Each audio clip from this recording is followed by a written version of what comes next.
o'clock. Regular meeting, I apologize, we were late. Microphone, please. Oh, sorry. Where is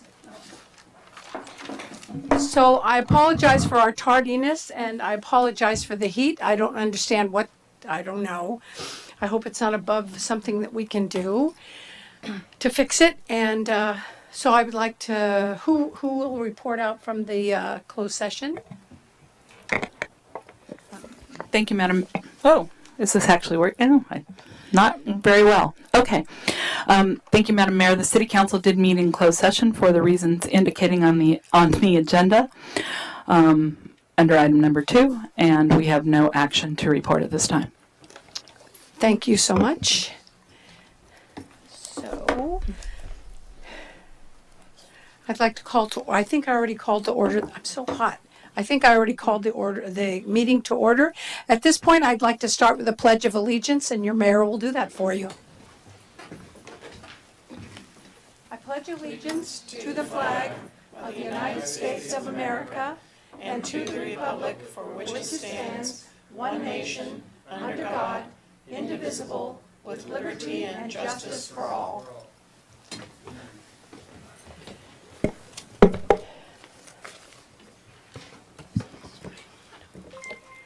So could I have roll call, please?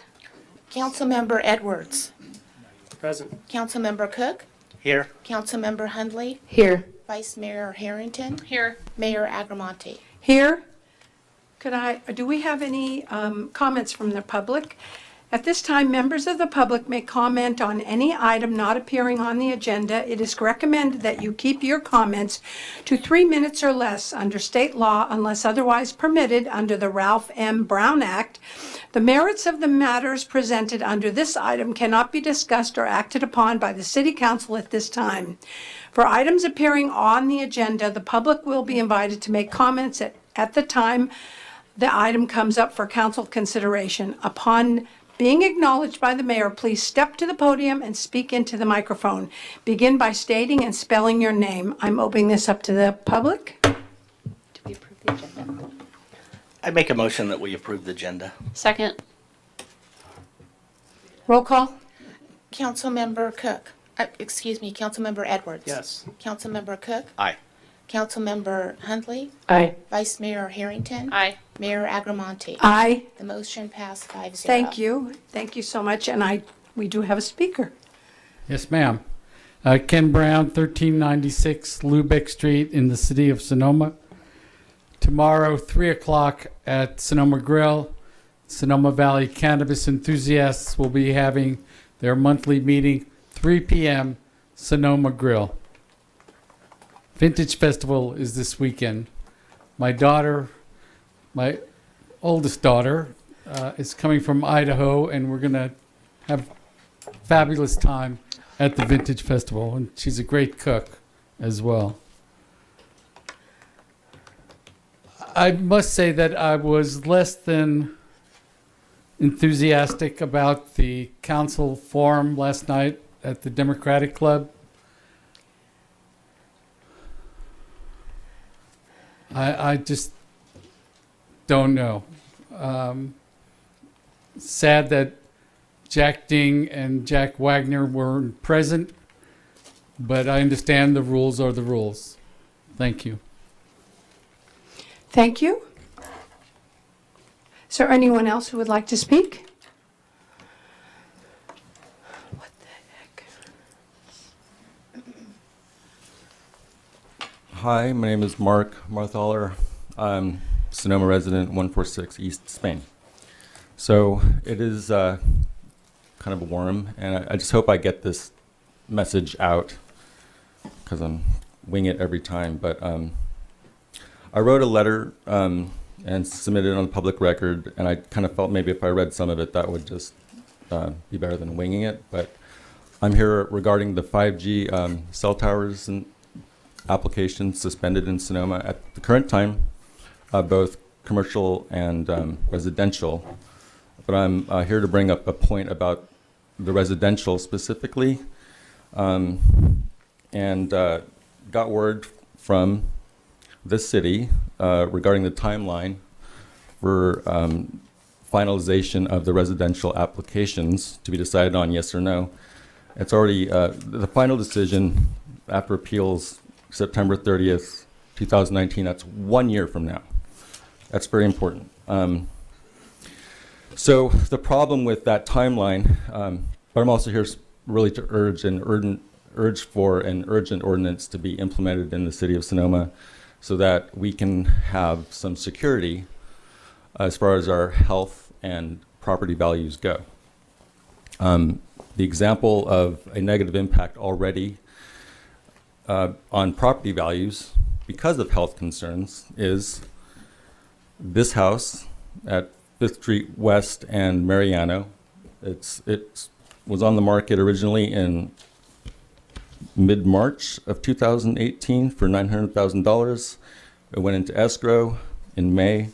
A week later, the buyer pulled out because she heard that, or he heard that cell tower was planned. 2 or 3 price reductions later, it's now at $750,000 because of one of these. We all know what these look like. For people in the audience. The problem with that house, well, the good thing and bad thing about that house is that's the canary in the coal mine, and it's evidence of the fact that any house where one of these applications is for, that's what's happening to the value of that house right now. I went around and took pictures of 4 to 5 houses within proximity, which would be a direct negative impact of a cell tower. There's more houses than that.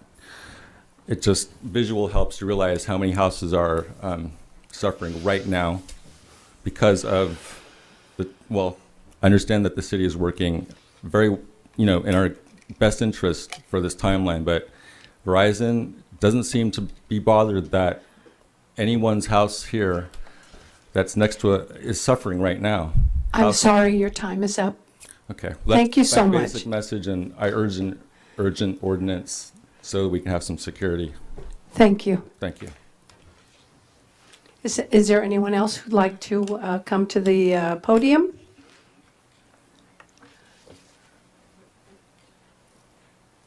So, Mr. Brown, you've already spoken. It's a different subject. Well, I need somebody to share the advice for me. We're still in general public comment. So I Which can is make where- my comment. No, so you already spoke once in general public comment. So you made your remarks. So we're still in general open public comment. Thank you. Thank you. I'm sorry, Mr. Brown. Anyone else would like to rise and approach the podium? Seeing no one, going to close the public comment section.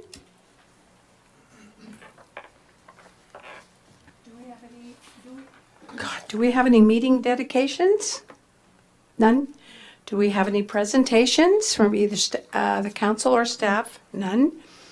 Consent agenda, all items on the consent agenda are considered to be routine and will be acted upon by a single motion. There will be no separate discussion of these items unless members of the council, staff, or public request specific items to be removed for separate action. At this time, council may decide to change the order of the agenda. Would anybody like to do that? Do I have anyone who would like to make a going out to the public again? So is anyone from the public would like to discuss or share anything regarding this? Seeing no one rise to the podium, may I have the pleasure of the council? Make a motion to adopt the consent calendar, item 4.1. I'll second that. May I have a roll call vote, please? Councilmember Edwards. Aye. Councilmember Cook. Aye. Councilmember Hundley. Aye. Vice Mayor Harrington. Aye. Mayor Agramonte. Aye. Now I'm going on to public hearing. I believe I turn this over to the city manager. Okay, public hearing, item 5.1, conduct a public hearing to discuss, consider, and take possible action to introduce and conduct first reading of an ordinance amending the city's development code to establish local regulations for medicinal and adult use cannabis cultivation and commercial cannabis activities, and finding this action to be exempt from environmental review under CEQA guidelines, sections 1506B3, 15301, 15304, among others. Recommendation, conduct a public hearing, introduce and conduct the first reading of the ordinance. Great. Good City evening, Manager? Mayor. Good evening, Mayor Agramonte and council, members of the public. So I'm going to just do a brief start on this cannabis ordinance, and then I'm going to turn it over to John Abachi, who is our assistant city attorney on my far right, who has been the lead in drafting these ordinances. So as council is aware, we have been in a 2-year process to go through and look and learn about cannabis, similar to many cities throughout the state. So there are 2 current moratorium that you have in place. One was put in place in November 2016 for indoor and outdoor cultivation of non-medicinal cannabis, and that is set to expire on November 6, 2018. And then there is a second moratorium on indoor and outdoor cultivation of medicinal cannabis and commercial cannabis activities. That was put in place in November 16, 2017, will expire on November 5th, 2018, but could be extended for an additional year. What we have in front of you tonight is one ordinance to deal with both those topics, and we're asking you to take action on that and be happy to discuss and answer any questions. So maybe just a brief review. Back in December is when you asked us to proceed with a community-based process to look and explore, in particular looking at a medicinal dispensary as well as cannabis testing and manufacturing. There were 2 public workshops held in March and April, and council also did field trips. And then coming out of that, in terms of the outdoor cultivation, our city attorney's office prepared an ordinance that went to planning commission, and then on April 16th went to city council, was approved with just a few minor changes at a first reading, came back on May 30th to council, and during the second reading, council was pulled off consent, and there was a conversation by the council about potentially allowing 3 outdoor plants for personal cultivation. And in addition, at that meeting a little later, as a separate agenda item, the council considered the question in the policy call of whether to have commercial cannabis activities.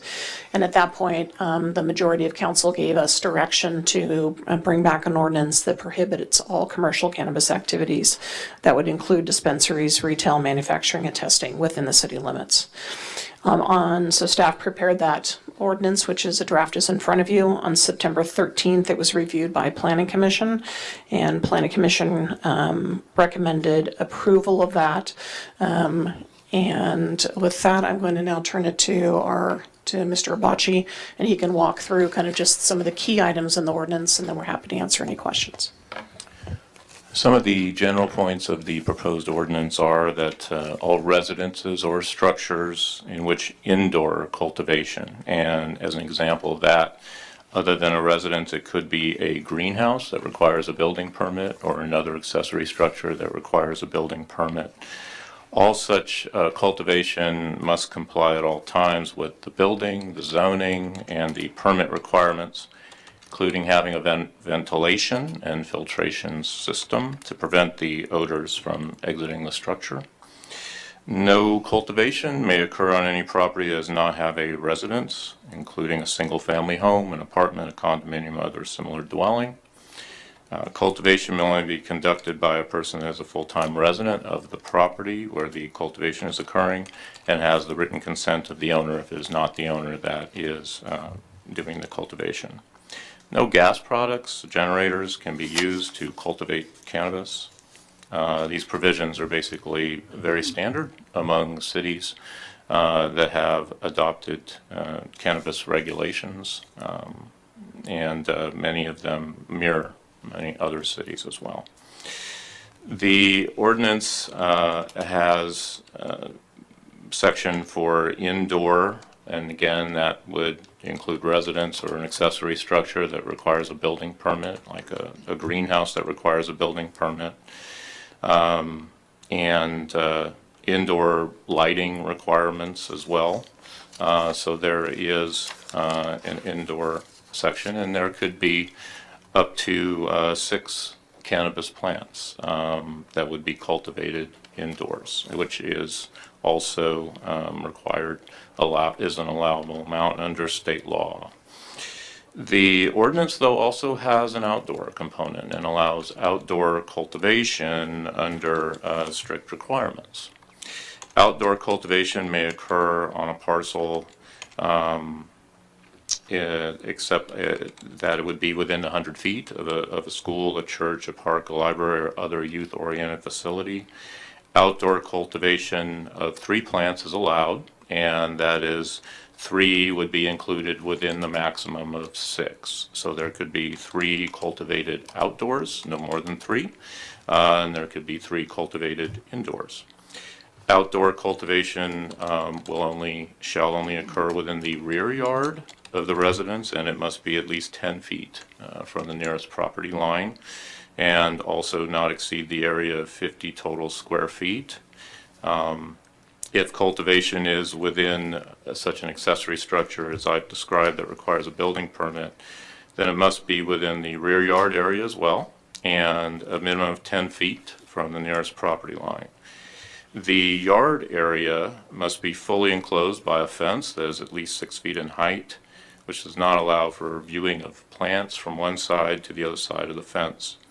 There can be no visible evidence of cultivation on the parcel from the public right-of-way, or evidence of outdoor cultivation that can be easily visible to others on adjoining properties, passersby, school properties, etc.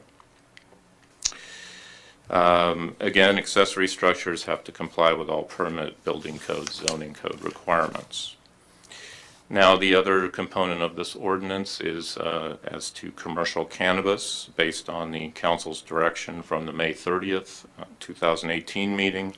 The ordinance prohibits all commercial cannabis activities, with the exception of cannabis delivery services, which would be delivery of medicinal cannabis from businesses located outside of the city, delivering into the city, again, for medicinal purposes only. And this is a common exception among cities around the state as well. Commercial, the delivery business would have to follow state laws, would have to have a city business license, would have to be unmarked, cannot be marked with any particular designation, business name, or logo that would identify it as a cannabis delivery vehicle. And delivery would be prohibited between 11 p.m. and 7 a.m. That would be the only exception. Otherwise, commercial cannabis activities would be prohibited. Now, as the city manager mentioned, the proposed ordinance was submitted to the Planning Commission for its review, consideration, and recommendation to the City Council in accordance with state law.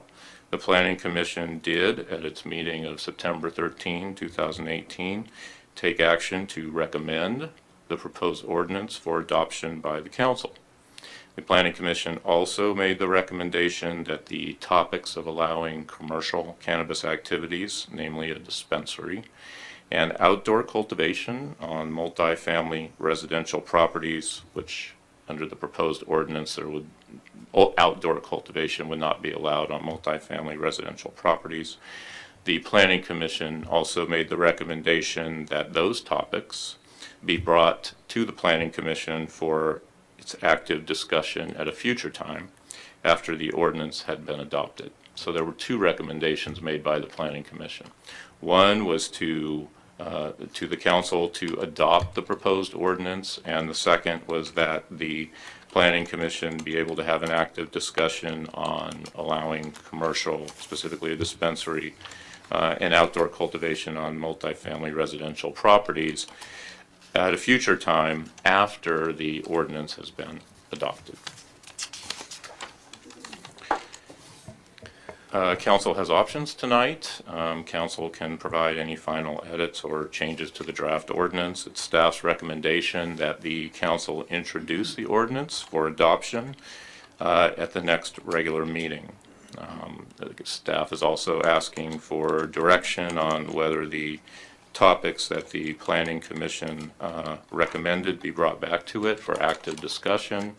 specifically the commercial cannabis activities and the outdoor cultivation on multifamily properties, be brought back to the Planning Commission for active discussion at a future time. As mentioned in the city manager's report, the two ordinances for indoor and outdoor cultivation of non-medicinal cannabis, those two are moratorium ordinances, and the city has now extended the moratoria out as far as the extension will go. So those two ordinances will expire on November 6th. If the council does not put into place an ordinance that regulates cannabis cultivation, then there would be no regulations. The ordinance that is a moratorium on indoor and outdoor cultivation of medicinal cannabis and commercial cannabis activities, that moratorium will expire on November 5th. However, it is subject to an additional up to 1 year extension. If the council would like to adopt the proposed ordinance, then it would take care of all of the moratoria. The moratoria would be repealed, and the new regulations would go into effect with the regular ordinance. So the council has options tonight, but it would be our recommendation, staff's recommendation, that the council introduce the proposed ordinance for adoption. I have a quick question. Mr. Adachi, I think I wrote down 11 p.m. to 7. Deliveries. 11 p.m. to, am I wrong? 11 a.m. or 11 p.m.? Deliveries would be prohibited from 11 p.m. Oh, to all right. 7 a.m. Okay. Yes. Thank you. Yeah. My question is, so these two, what I see as separate issues that only carry the common theme and they involve cannabis, but they're in one ordinance. What was the thought about putting them together? Because I know the votes to give direction to council on these two issues were different, and they actually overlap with only one person. So, are there any options to split it for the terms of getting votes for each one? If somebody doesn't want to vote for the whole thing because they voted against half of it. So as to the first part of the question, perhaps the city manager would like to respond. As to the second part of the question, the council, we have brought an ordinance tonight in case the council would like to split these. It is imperative, however, that the council introduce the ordinance for cultivation. And we've gone through and X'd out the areas that have commercial cannabis activities within the proposed ordinance. And if the council so desired, we could be directed to change the ordinance that is brought before the council here tonight. And the council could introduce an ordinance that only deals with personal cultivation.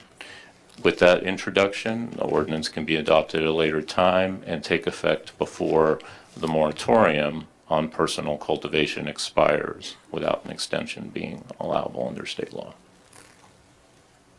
Do you have a question? And so what does that look like? Is that is it just that we have on hand like what it would look like just striking the commercial part, because that's the part that can be decided later if we only had the votes, say, to get the outdoor cultivation today? Yes, Okay. it would just strike out all of the commercial cannabis activities provisions. Okay. Vice Mayor? I have some questions just about the language in the ordinance.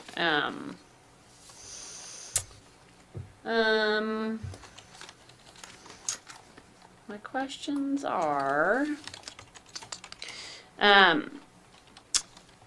with regard to the rule, I'm looking at item 12 on page 5, that, hold hold on, it might be a different one. With regard to the idea that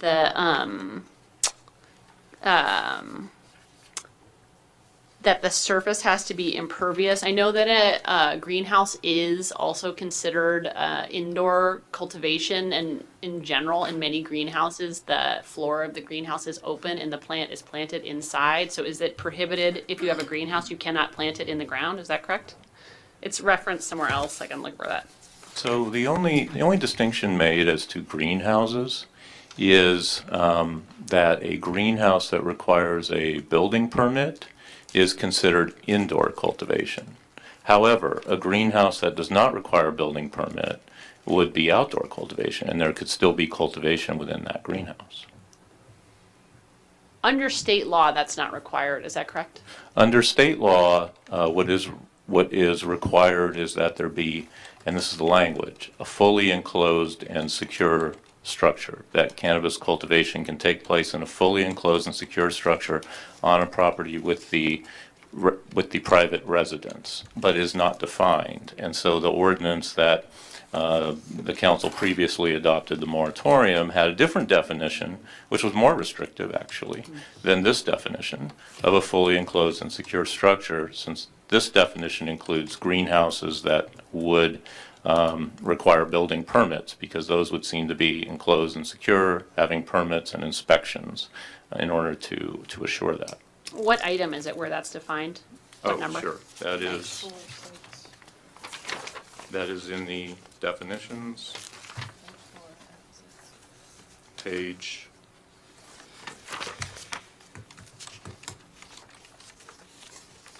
2 on the definition of fully enclosed and secure structure. Okay, so to clarify, from the regulations for the state, any greenhouse basically you could order online or whatever you could put up, that would count as indoor. But if we adopt this resolution with the definition at page 2, then it will have to be something inspected by the city requiring a building permit, much more restrictive. Is that correct?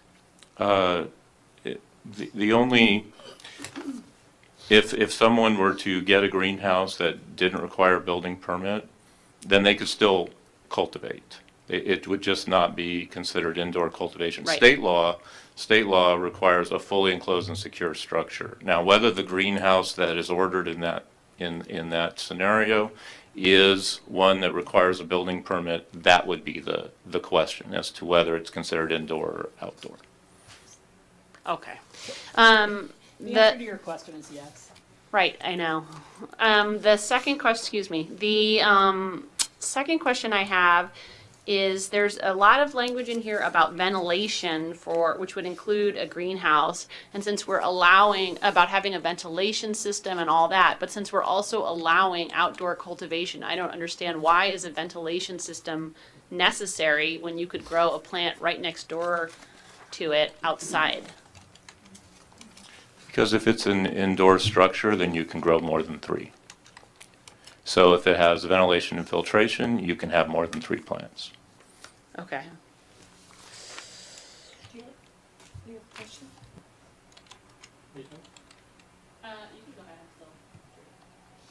So maybe Kathy, you can help me on this, or someone. But currently you can build a 10 by 10 structure as long as it's not over a certain height in your yard.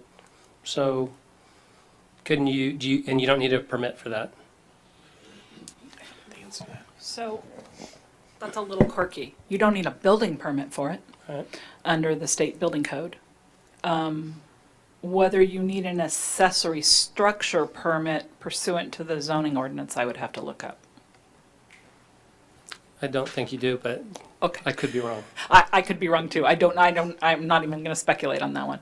But yes, it doesn't need a building permit. Okay, and then the question I have is on the permeable or impermeable floors. From my understandings, there's some folks that grow cannabis that use a lot of chemicals, et cetera, and so on. And is that one of the factors that in the impermeable surface that we're considering? Is that part of the reason? Yes, that the chemicals don't get within the soil, within the surface of the area where the grow is occurring. That goes along with all of the health and safety and other requirements in the ordinance. So that is safe and is responsible cultivation. Thank you. I'm just curious now on page 8, item 11, defining what a public nuisance is. Item 1, odors which are disturbing to people of normal sensitivity residing or present on adjacent or nearby properties or areas open to the public. And I'm just wondering, and there's another definition in here about offensive odors. Who will determine that? I'm sorry, is that page 8 and what number? That's page 8, item 11. How will that be determined? It just Thank you. seems, sorry, it just seems very vague and subjective with regard to the legal enforcement of what odors, who is a normally sensitive person and what odors are offensive. So that was a provision that was offered by a consulting firm that provided a model ordinance. Who would decide it? It would, of course, go to code enforcement, and code enforcement would then do an investigation and determine if there's a violation of that. I understand the concern. I understand the comment. If council so desires, it could be stricken from the ordinance. Well, just my thought being, there's a famous Supreme Court case involving pornography, and the court tried to establish a standard. I know it when I see it. That is illegal. That is not ascertainable. That can't be the standard. I know it when I smell it. That's what it looks like. So I'm wondering how that's going to be. How would that be? How is that a standard that people will know if they comply with in advance or not? It can be removed. It absolutely can be removed from the ordinance. Another way we might modify, if this is an area of concern to council, and I appreciate the question, another option might be to think about similar to barking dogs. So I think our ordinance, it's something like one person in a neighborhood, I believe, complaining about a dog does not kind of rise to the top of that dog being a public nuisance. There needs to be kind of multiple concerns because, again, there's different levels of sensitivity, right? And so it does, and you'd want to make sure you don't just have an issue between neighbors, that someone's using an issue with the code to, work things or not work things through with their neighbor. So, there could be a way to potentially look at similar to adding a little language in terms of the kind of the barking dog idea. That might be another way.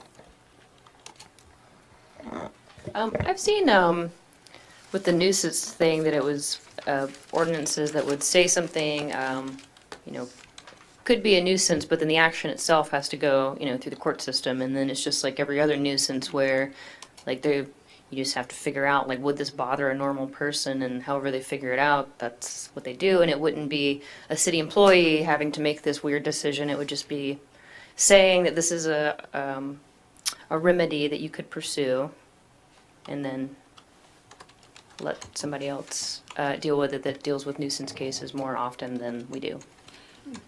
It's like a private right of action between neighbors, or what is it? Yeah, that's what I've just seen. It just sort of says that it can be. I don't know, that that might be something to explore.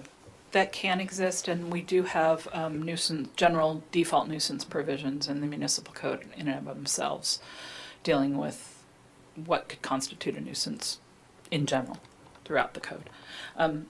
Only because I have the microphone on. Accessory dwelling or accessory structures are permitted uses in all single-family residential zones.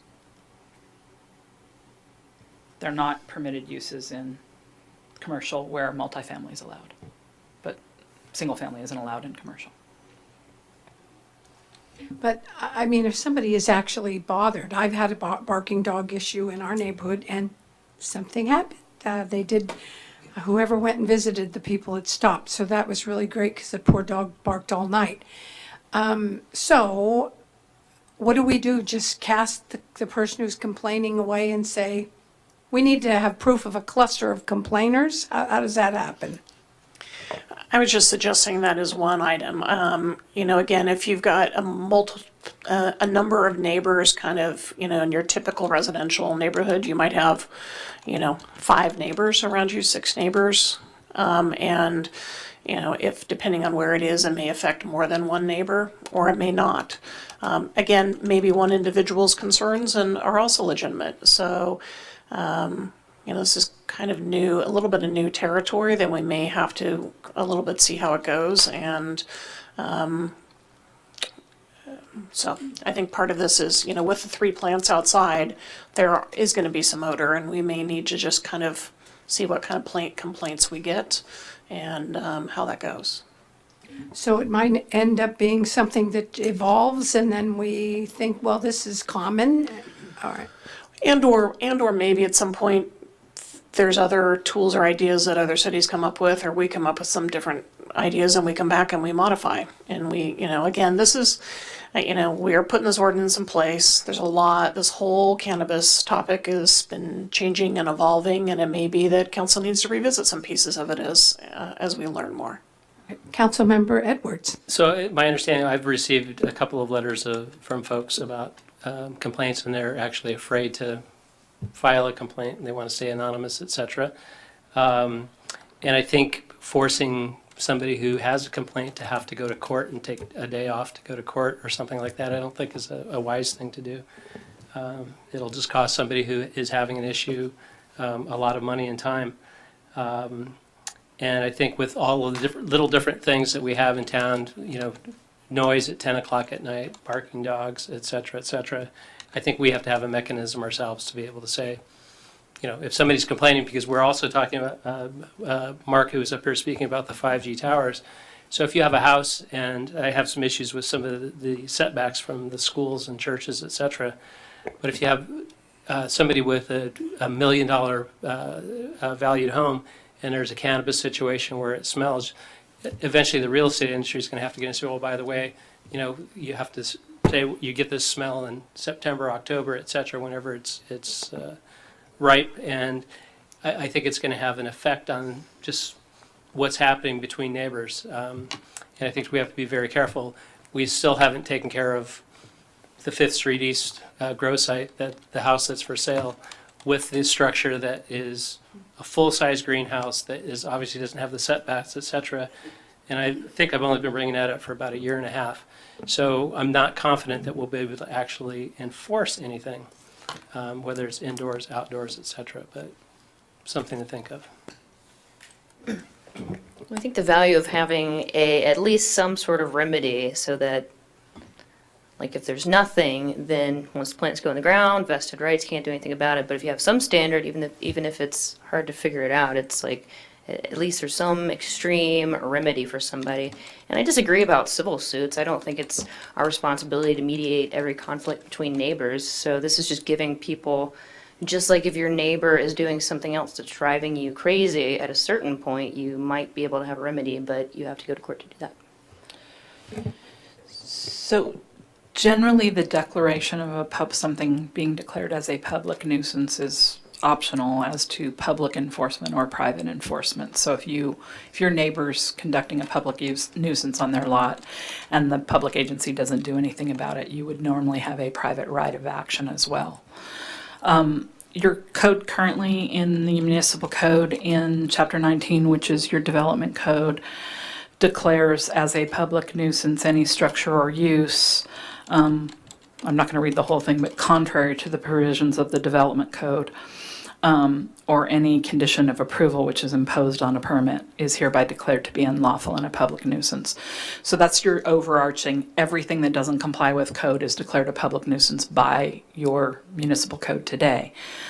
Now, that's different than this code section, which addresses itself to specific activities that may not violate the actual letter of the ordinance itself, but it's conducted in such a manner that it smells horrible or it disturbs the neighbors, etc. All of the items that are listed in 11. So the items listed in 11 expand the general nuisance provisions of your code as they exist today.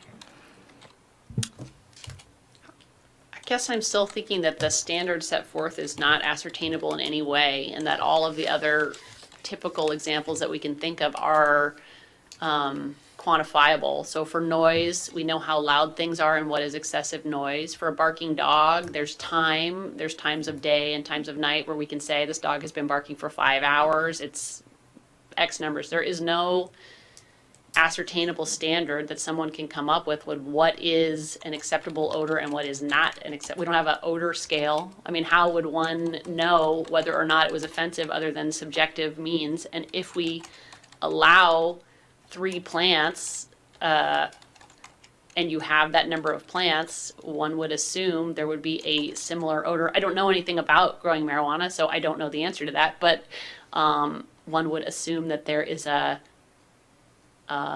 common amount of odor with a certain number of plants. I have no idea, but the standard set here seems completely unascertainable, and I don't understand how that could be enforced.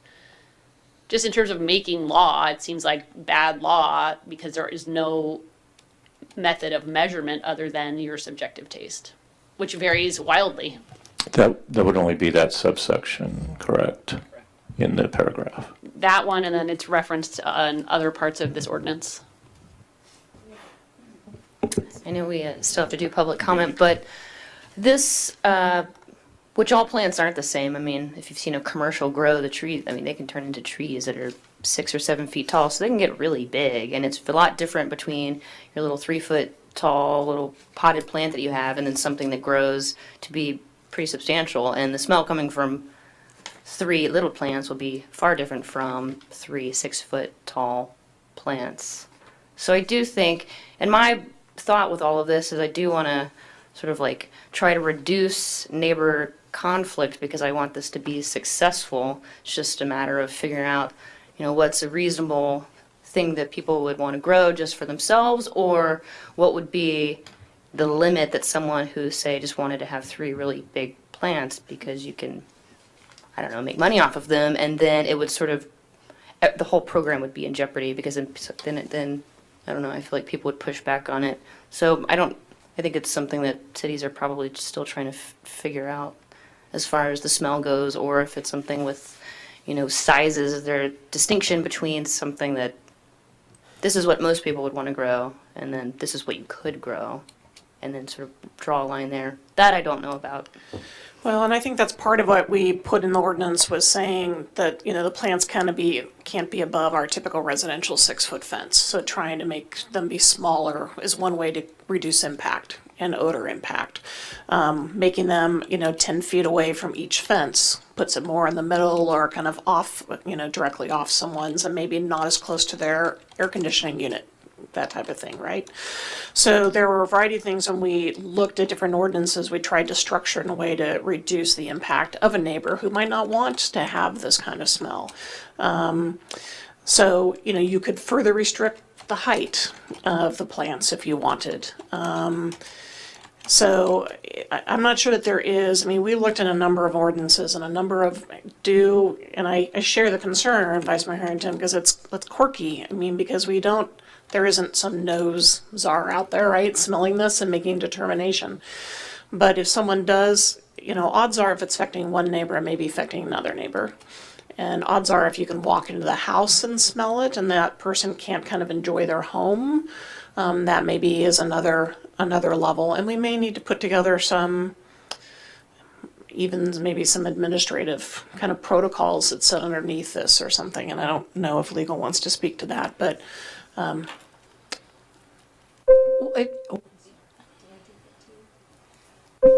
go. Sounds like the stewardess bell. Well, I think the setback and the height limitation certainly makes sense. I mean, to belabor this, but I agree. I'd be really annoyed, having some new odor coming into my backyard. So I think that's at least a beginning. It's more than we may have done with the tasting rooms when we said, heck, there's no problem. Let's just let it roll. But I think with those limitations, that might actually, are you comfortable with that, the Vice Mayor? Or I you're mean, I still guess, do you doing- think they're legal? I don't think they're, I can see why they would not be legal. I don't know if they are or not. It strikes me as something that is not appropriate because it's unascertainable and it's a rule you have to comply with. It's completely subjective and it seems exactly like I know it when I see it. It's probably a little less subjective than that, but I do understand what it is that you're saying. Although we do have regulations in our code today that are, I'm talking here about activity regulations that are somewhat subjective, like barking dogs, where, there's some, your neighbor's dog barks once, twice, 10 times, but if your neighbor's dog barks all night long, that's a different feeling for you if you can't sleep and even with your windows closed, etc. So I think there's two ways to approach this. One is to leave it in and see, how it goes. And we can always come back and amend or repeal that particular portion of the code section. The other is to take it out and try to add it if we have problems. I think it's easier to come off of it than it is to try to add it back in. And I think that if it does nothing more than provides a deterrent to help that sort of neighbor on neighbor discussion of, hey, come into my house, I can smell it in my house, come on over here. There's this code section kind of encouraging people to do something about the way maybe it smells or is directed, and provides them an opportunity to do that. Maybe that's fine, and if it presents an enforcement problem, we can always come back and amend the ordinance to remove that section. And it provides you with a baseline, Well, it doesn't. It doesn't, because it doesn't have an objective standard. It's more of I do worry about the situation of, I don't know, you're living next to the eggshell nose. That's a legal term, that your neighbor is hypersensitive and therefore they are trying to invoke this section all the time. But I do think it's easier to take it away than it is to try to add it back in later. I don't think it matters either way, but that's just my thoughts. We'll have to decide on that. Yeah. Anything else from City Council? No. Yeah. No, nothing else? So let's take it out to the public for comments.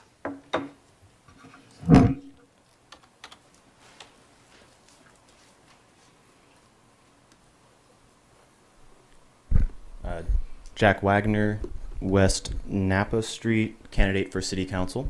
Madam Mayor. I want to give credit to Councilmember Cook for compromising on the outdoor segment of this. I do think it should be two different things because we could get one passed and then debate the other. I don't want the rest of my comments to take away from that at all. Consistent logic is kind of like a hobby of mine. I've heard that we're a small town and that we're too small of a town to have a single dispensary. Maybe that would mean that we're too small of a town to have 30 wine tasting rooms and 10 bars surrounding the plaza and 500 hotel rooms and a growing tourist industry since we're a small town. I was just out canvassing by the Sebastiani Winery and I could smell crushed grapes for blocks. That whole neighborhood smells right now. I don't mind it, but what happens if a couple people out there mind it? Do we tell Sebastiani Winery, thanks for everything, go crush your grapes in Shellville? Right? Are we going to tell people to go taste wine up in Glen Ellen? Because only 15 minutes away, that's pretty reasonable. We sell hard alcohol at every supermarket in this town. Should they have to call up, if you want your gin and vodka, call some company in Petaluma and they'll drive it out for you? It sounds pretty unreasonable to me. I think we can use some common sense and work together on this. I obviously support a dispensary in town. I support the cannabis industry in this valley. I think in 5 or 10 years, we'll be making more money than the wine industry. We'll bring in more jobs and just as many visitors. I don't understand what the reservation is. And I hope that the majority here tonight can kind of come to some sort of compromise. We don't need to spend 2 more years or 2 more months debating this, but if not, hopefully the people and voters of Sonoma will elect a new majority, and then after November 6th, we can fix this. I think Councilmember Harrington's comment about bad law, this is a bad law. I think the whole thing's bad. And again, I do want to give credit to Councilmember Cook on compromising on the outdoor. It's huge, and that gives me hope that maybe we can come to a compromise on the dispensary portion of this ordinance. And I thank you all for your service. It's a hard job, and God bless Sonoma. Thank you, Mr. Wagner. Anyone else would like to speak from the public?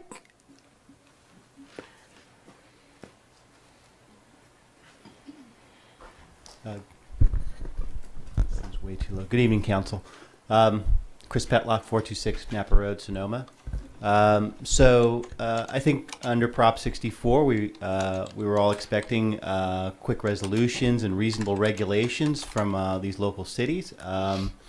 There are some problems with the law as it stands, but I think it's better than no regulation. I certainly am concerned about the setbacks as this town gets more and more dense. Some of the, we're basically saying if you live on a small property, you can't grow. I don't know how fair that is, especially for folks that want to provide for themselves. I hope you'll consider those actions. And then as far as mitigation goes, I mean, people have been growing forever. There are mitigations for the smells. People can use outdoor ionizers. They can use indoor ionizers to basically kill the smell of any of these things. So if there are nuisances, we don't just have to rip plants out of the ground. We can ask neighbors to work with each other and so on. So anyway, I'm glad you guys put this forward. I'm hoping we'll have some reasonable regulations in town. Thank you. Thank you, Mr. Petlock.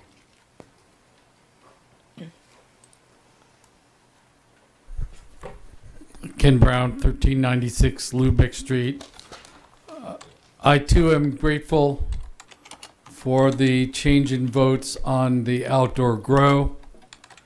I appreciate the ability to have delivery in the city of Sonoma. However, I attended all of the meetings that the city brought forward to the community, both at the community center and here at the council chambers. Overwhelming public support for a medical dispensary in the city of Sonoma. You guys paid for it, and it was well done, and the citizens voiced their opinion. Thank you. Thank you, Mr. Brown. Is there anyone else who would like to step to the podium?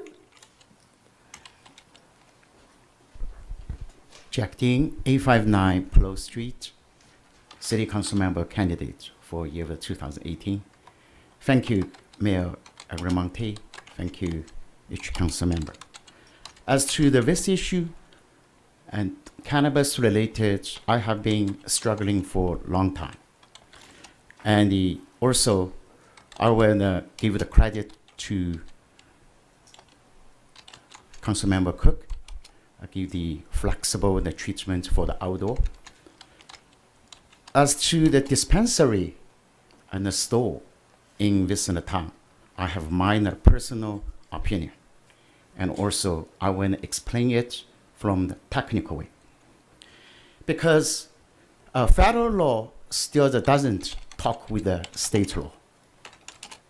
Especially at the beginning of this year, Attorney General Jeff Sessions revoked the vote from because Obama administration led the explanation from federal level to the state level. So at that time in state California, it was unfavorable to have, legal treatment, got some of the protection. But according to the RS as the federal level's tax agency, they still treat cannabis-related business is not illegal.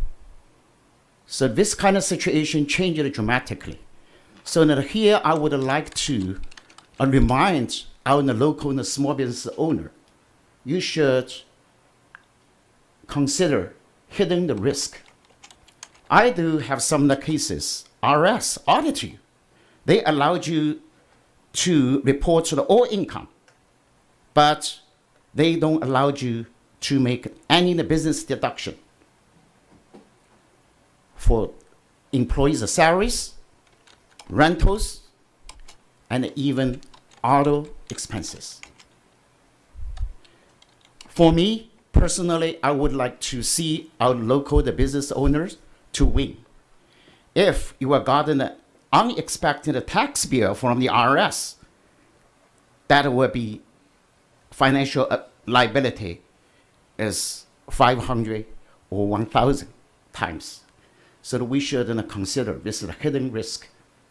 For me personally, I'm open-minded for indoor or outdoor cultivation and even dispensary store. Thank you, Mr. Ding. Your time is up. Thank you. Thank you, sir. Is there anyone else who would like to speak?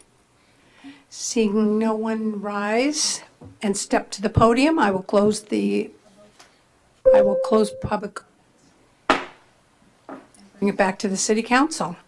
Any questions for the city manager or Mr. Adachi that anyone is still I do. seeking? I do. I just was looking at page 7, item 8, and not to beat a dead horse here, but on this one, the area for outdoor cultivation of cannabis shall not adversely affect the health or safety of the occupants of the parcel or any other property by creating, and there's a list of items, and one of them is just odor, period. It's not modified in any way. So any odor under item 8, it seems like it would be a violation of that. Is that correct? I think that that provision has two prongs. Adversely affect health or safety. So it couldn't just be, as another example, any dust, but dust that would adversely affect health or safety, or glare that would adversely affect health or safety, or heat, or noise, or noxious gases, or smoke, or traffic, or other impacts that adversely affect health or safety. And it goes on to say, and not be maintained so as to constitute a hazard due to the use or storage of materials, processes, products, or waste. So I think that it's directed at adverse effects and hazards. Something out of the norm? Is that what are you suggesting that more than what we've been discussing? I think that there's more than just an odor, but an odor that adversely affects health and safety, or noise that adversely affects health and safety.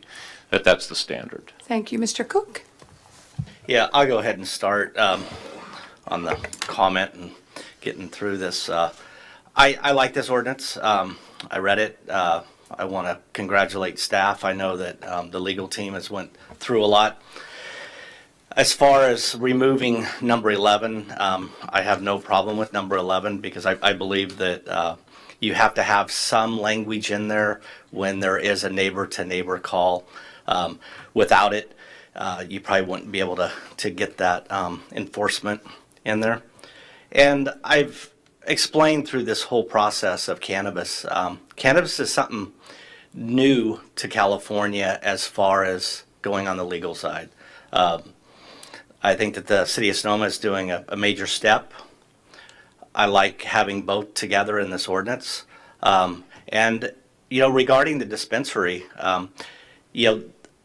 that vote will come back to this council. It might not be the members on this council. It would probably be others. And there has been different comments about what is the size of the city of Sonoma, unincorporated areas and all that. But we'll leave that debate for another day because we've debated that. Tonight we're talking about this ordinance and doing the first reading. I will be supporting this and can make a motion once my colleagues have their turn to talk. Rachel? I am thrilled to be moving ahead on the personal outdoor cultivation side, because I think that being a city that's working to be more environmentally conscious, it doesn't make sense to make people use electricity to grow plants. So I think that is a great step forward.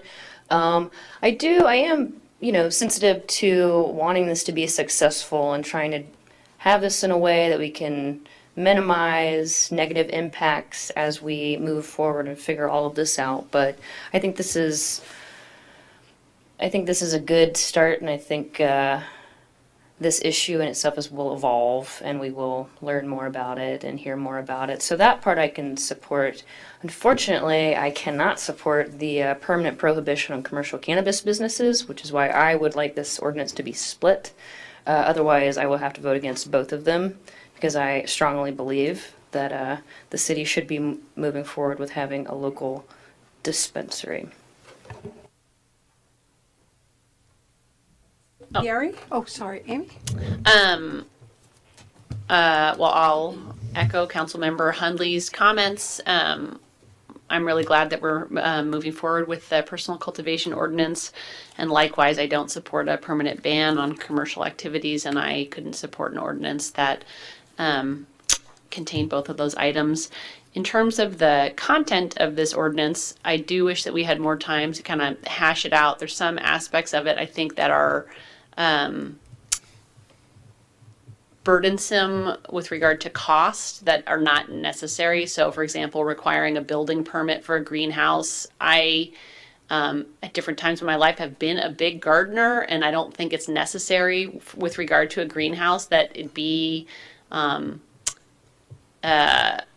constructed with a building permit and also have a permanent ventilation system. In terms of limiting the height and the smell, a greenhouse can only be so big. So plants that are held in a greenhouse aren't going to be 20 feet tall. They're going to be as tall as your greenhouse, which in general is not that tall. I also think plants should be allowed to be grown in the soil, that you shouldn't have to have an impermeable base for personal cultivation. Some of those things are not great. And also, I think having an unascertainable standard in connection with enforcement is ill-advised and has been shown a number of times at the highest level of our courts to be unenforceable. So I'm not really excited about making a rule which I think has no ascertainable standard associated with it. But this ordinance is in front of me, and I am prepared to support it tonight. Mr. Edwards? So one of the things about growing things, I have a customer over in Petaluma, and they have, I think it's about 200,000 square feet of warehouse where they have all the fertilizers and materials, and they're all stacked in plastic bags. There must be 60, 70 truckloads at a time there that get dispersed out to different grow operations, etc. So I don't really believe, maybe I'm wrong, that unless you make some amendments to your ground, that you're actually going to be able to grow anything all by itself and put it in the ground and grow something. I just don't know that that'll actually work in Sonoma and the types of soils that we have, unless the soils have been amended, etc. I'm going to support the, as listed, I'd like to actually see it go from 100 feet to 250 feet from schools, because a lot of the properties on the east side of Sonoma are 100 feet wide anyway, and some are bigger. I just feel that as far as the dispensary, my understanding is that if you have a medical dispensary, you have to allow it to be personal use as well. I believe that somewhere in all the meetings that we've had on cannabis. So that's why I'm not in support of it. I know it'll come to a ballot initiative in a year or two.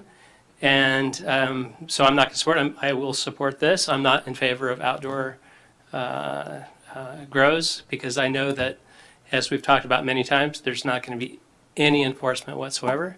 I know there's lots of grows that go on in Sonoma already. And, I think if this had never come up, people would just continue to do what they're doing, and they would grow whatever they're growing, and there wouldn't be an issue. But as far as the smell, I think that will become an issue, and my concern is that it's going to hurt the overall property values in town if it gets out of hand. I've had people pull me aside and say, there's 10-foot plants on certain streets. I won't name those streets now.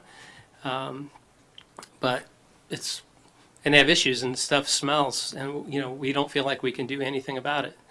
And, sure, maybe it's a new smell to people, but it's not a nice smell. I mean, my family worked up in Mendocino County, and when camp came in and used to take all, helicopter loads of cannabis, put them in the sawdust burning cones up in Ukiah and Willits and that, the whole town it stunk. And so I still remember that. It's been a number of years, but it's something that's very distinctive. I think you'll find issues, and we already have people and neighbors that are at odds with each other in this town, and we have, Bob Smith can tell you about most of them. And I just hate to see that we're going to just add more by not having some sort of enforcement opportunity. So those are my comments. No, you can't, Amy. Sorry, no, I don't have anything to say. All right. So I'm in favor of indoor, I believe, and outdoor is it was 3 in and 3 in a greenhouse and 3 in the ground outside. No more than 3 outdoors, which would either be outside or in a structure that doesn't require a building permit. So I have to say I am not in favor of outdoor. I am in favor of indoor cultivation. And, for me, a medical dispensary, I've said to everyone comments that have come to me either by phone or emails or as I meet people. I think, medical dispensary is a door opener. It'll take a while, but it'll be a door opener for commercial. That is something I'm not really in favor of at this time, because I know it's currently being delivered here into town. In fact, I have a friend whose son delivers for free all over the place, and so I know that's happening.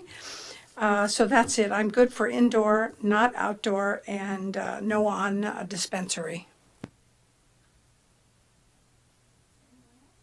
So I think at this point, I'd like to go ahead and make a motion. I'd like to make a motion to approve the ordinance. Is there a second? I'll second. So what are we approving? The whole thing. Could you go through it again, just the proposed ordinance. Yeah, clarification. Yes, without changes. The proposed ordinance without changes, which includes the indoor and outdoor cultivation and the commercial cannabis, all of the provisions that are in the proposed ordinance. Okay. And, well, I guess it's all going to depend on you. So I can only vote for an ordinance if we split it, because I'm only going to vote for outdoor cultivation and not for commercial.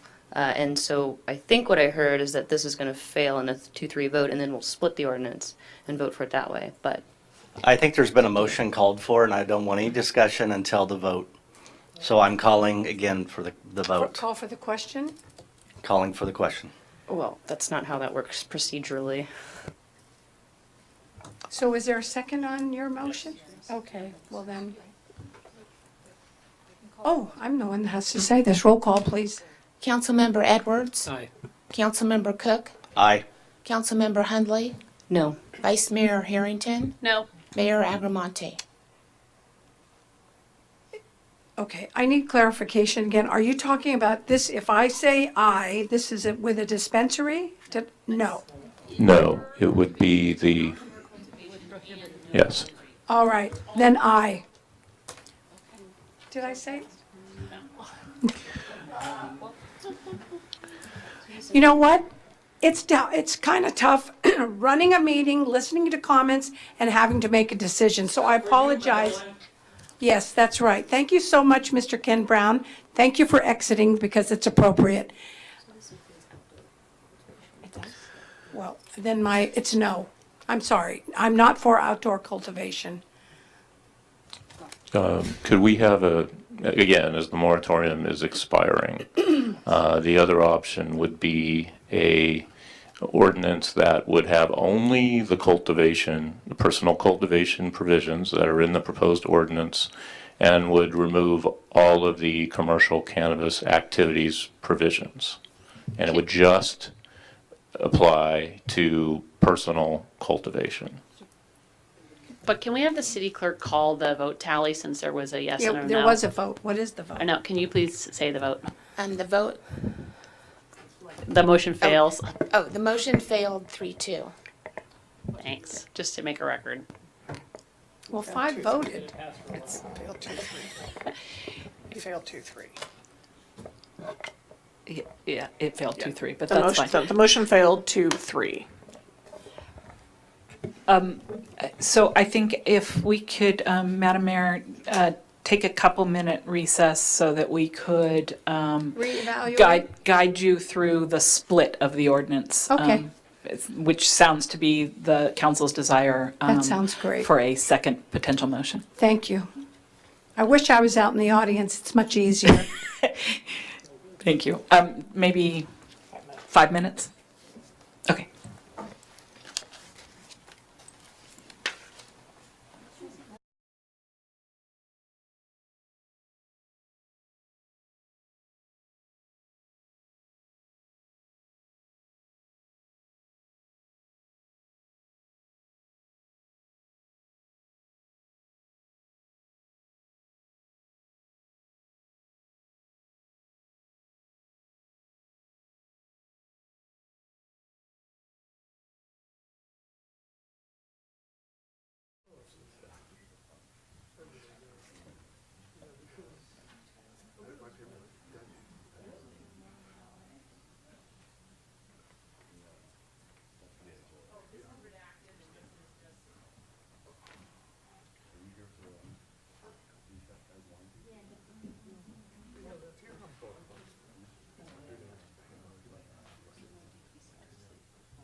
So we're reopening the meeting, and I think I expect miracles as we move forward. Thank you.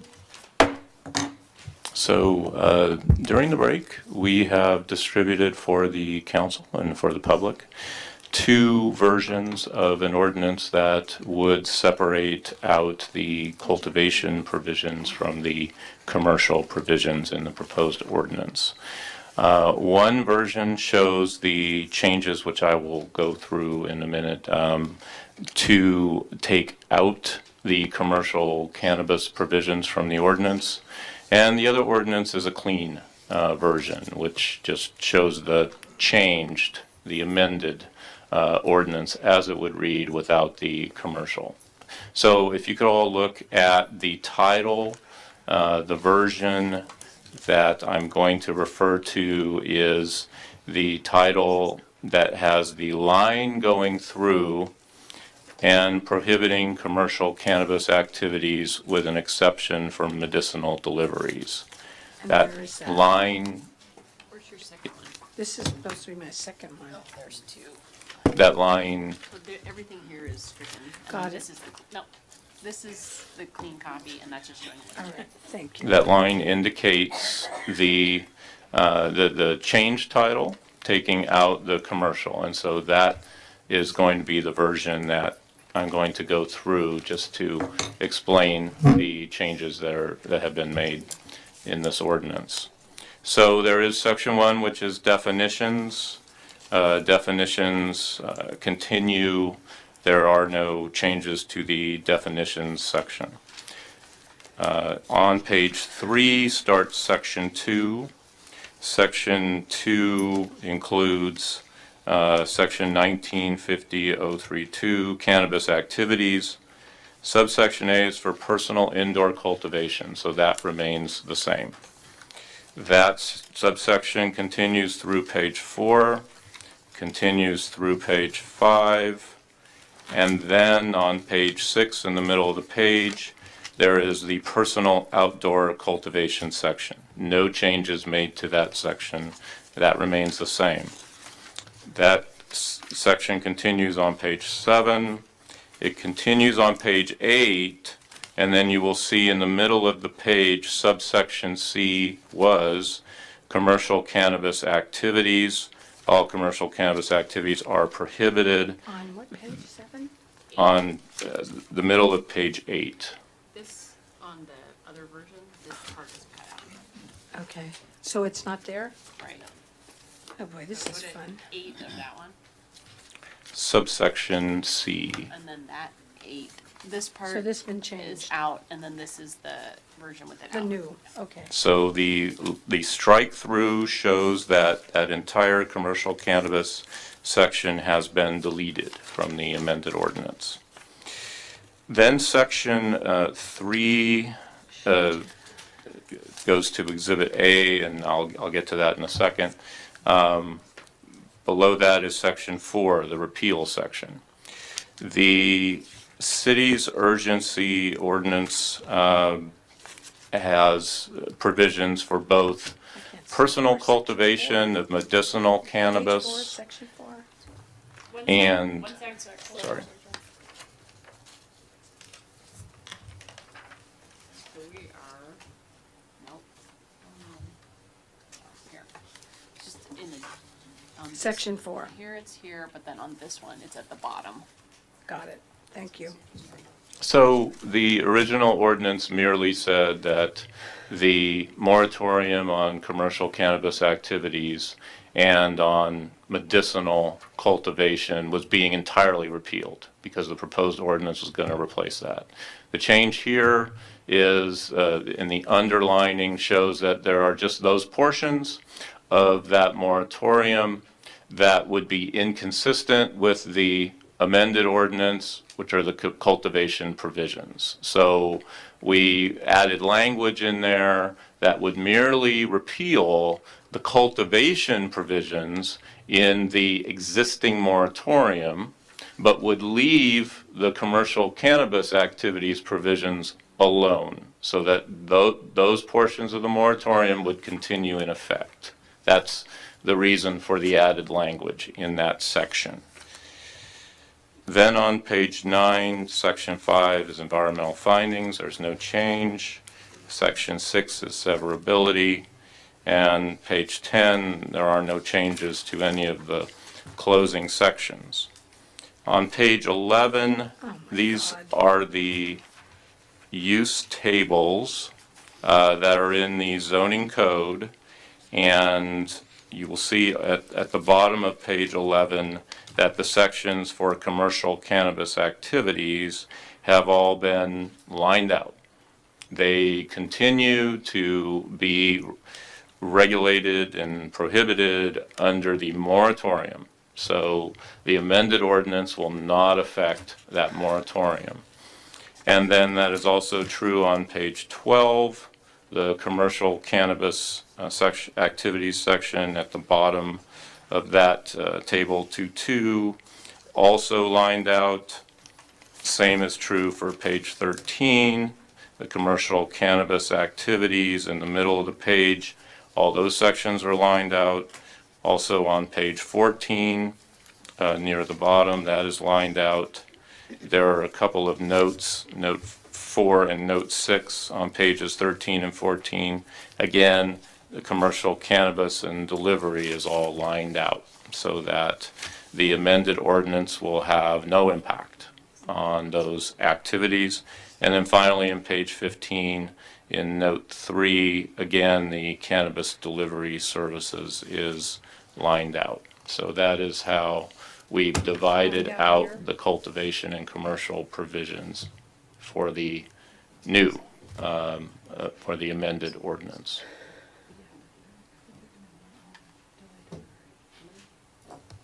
Well, now I'm totally. Do we have to take new public comment on this since it's a new document? And have copies been made for the public, or? Copies have been made for the public. We have brought copies, yes, to the meeting. Yes is the answer to the first question. We do need additional public comment. That's what I thought. So John, so what this ordinance does is it separates out the commercial, okay? So you're looking at the indoor and outdoor cultivation, and then what we would be doing is because the commercial cannabis still, that current urgency ordinance is through November 5th, 2018, and it can be extended. So what we would do is we would come back probably on October 22nd with just an extension of that urgency ordinance, and then we would bring a separate commercial cannabis forward. That's the way that would work. So the moratorium would be extended if the council so chose on October 22nd for commercial cannabis. Because there is one more extension allowable under state law for that particular moratorium.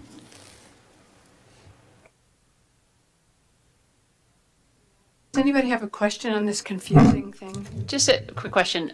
Can you just remind me with regard to delivery, how, so the, whatever delivery we've already approved will be continuing on, just, Yes. okay. Does anyone else have a question? No, I'm going to take it out for public comments. I think everybody's tired, so I'm bringing it back to the city council.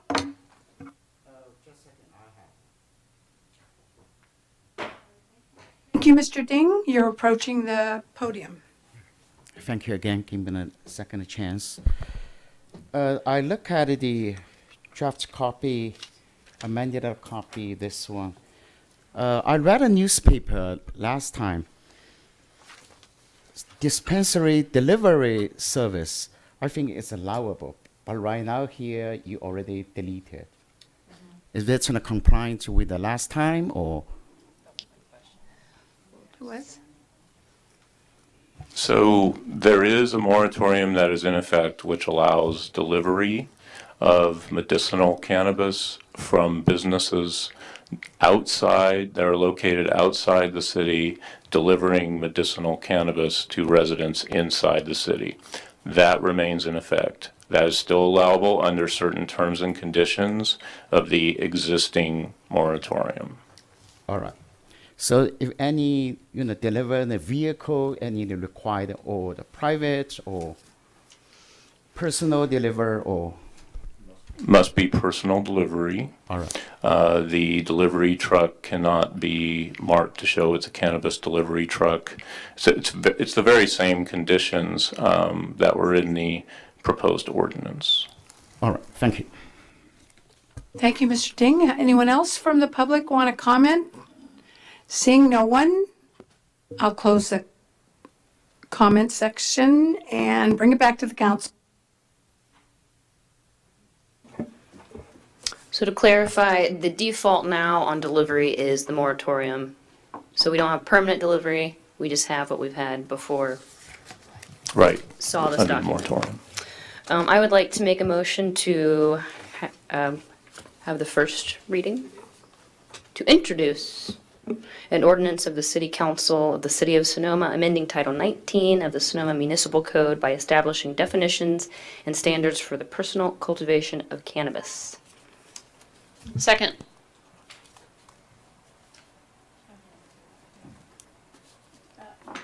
Anyone else want to comment? So, okay, could somebody explain what we're just discussing? I've got, Can I explain it? yeah, I don't care. Yeah, I okay, have okay. So, 15 pages all right. each. So the only one we should look at is the one that is not redacted. I understand that. Okay. And of this, this one says that And this is no dispensary in here. this one doesn't deal with the dispensary issue at all. The only thing it says is that you can, I mean, there's rules around it, but that you can grow 6 plants indoors Right. and 3 plants outdoors is the major substance. Total of 6. Okay. So this is indoor regulations concerning indoor growing and outdoor growing of marijuana at your residence. That is what the motion is? Okay. Well, then I think, anyone else have it? I have a motion and a second. Is there a second? Yeah, I get it. All right, and then could I have a roll call? Councilmember Edwards. No. Councilmember Cook. Aye. Councilmember Hundley. Yes. Vice Mayor Harrington. Aye. Mayor Agramonte. No. Passes. The motion passed 3-2. Okay, thank you, council. So we will be back on October 22nd to extend the commercial ordinance, and then we will put that through the regular process. Thank you. I appreciate the audience's attention, and I also appreciate staff, Mr. Adachi, all the hard work you've put into this. It's a very difficult issue, and I just appreciate your time. Thank you, and the council as well. We're moving forward then, aren't we? Thank you. I know. Now on to another easy issue. Mr. Edwards? So I'm going to recuse myself Yes. due to proximity with my commercial building. And is there a closed session after? Yes. still? Okay. I'll watch it on TV. Thank you, Mr. Edwards. So I'm going to be, if the city clerk would please read 5.2. Public hearing for item 5.2, continued from September 17th, 2018. Discussion, consideration, and possible adoption of a second extension of an urgency ordinance extending interim restrictions on the establishment of tasting rooms in the Plaza Retail Overlay District, pending the consideration and study of zoning and other land use regulations pertaining to tasting rooms, and making findings that said adoption is exempt from CEQA pursuant to CEQA guidelines sections 15060C2, 15061B3, and 15308. Recommendation, adopt the second extension of an urgency ordinance. Great. Good evening, Mayor Agramonte. Thank you. Good evening, Mayor Agramonte and council members and members of the public that are with us. As council knows, Sonoma and the Sonoma Valley are known for our winemaking and part of our identity. However, in recent years, we've experienced a growing trend of wineries establishing wine tasting rooms on the plaza. And in May 2017, the council discussed this as an issue to bring back on a future meeting. Then September 2017, council held a study session and with a variety of information and looked at this. And then we came back with an urgency ordinance later through the fall, which was then approved on December 4th, 2017, to put an urgency moratorium in place. Over the next few months, after post-fire activities as well, there were a number of actions by staff to work on this ordinance. There was a planning commission study session in February. There were 2 outreach meetings held with residents in April, and there was a meeting held with Plaza Businesses and Tasting Room folks also in April. And then staff did individual outreach to property owners, talking with the chamber, local real estate brokers, vendors and growers, et cetera, as part of getting some additional research and information. Planning Commission had a follow-up discussion in June 2018, and staff was preparing to try to come forward and bring back a decision, a time for the council to have a policy conversation and give us direction. This moratorium does expire the end of September, and unfortunately what happened between kind of the end of June and where we are now is with our planning director leaving and a number of appeals that we had in July and August, staff's attention got focused in other directions. So at this point we are asking you to extend. I do believe we're sitting probably with about 90% of the work done on this, and I am hopeful to have a new planning director on board, and then we can come back to council in November or December, bring you the policy call, ask for your direction, prepare an ordinance, and then move that forward shortly after that. I do appreciate that, where we thought we were a year ago in terms of our workload is not how the year evolved. But I do believe that this is an important issue for the council and the community to study and make a decision on. There are a number of vacancies we currently have in town, and I think the presence of the moratorium may be creating some uncertainty.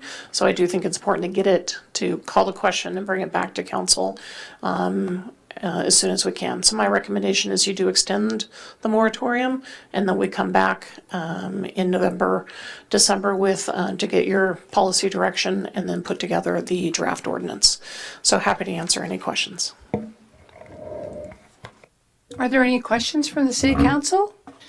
Yeah, I guess my first question is if we do go ahead tonight with the urgency ordinance, what proof would we have in the future that this would be done?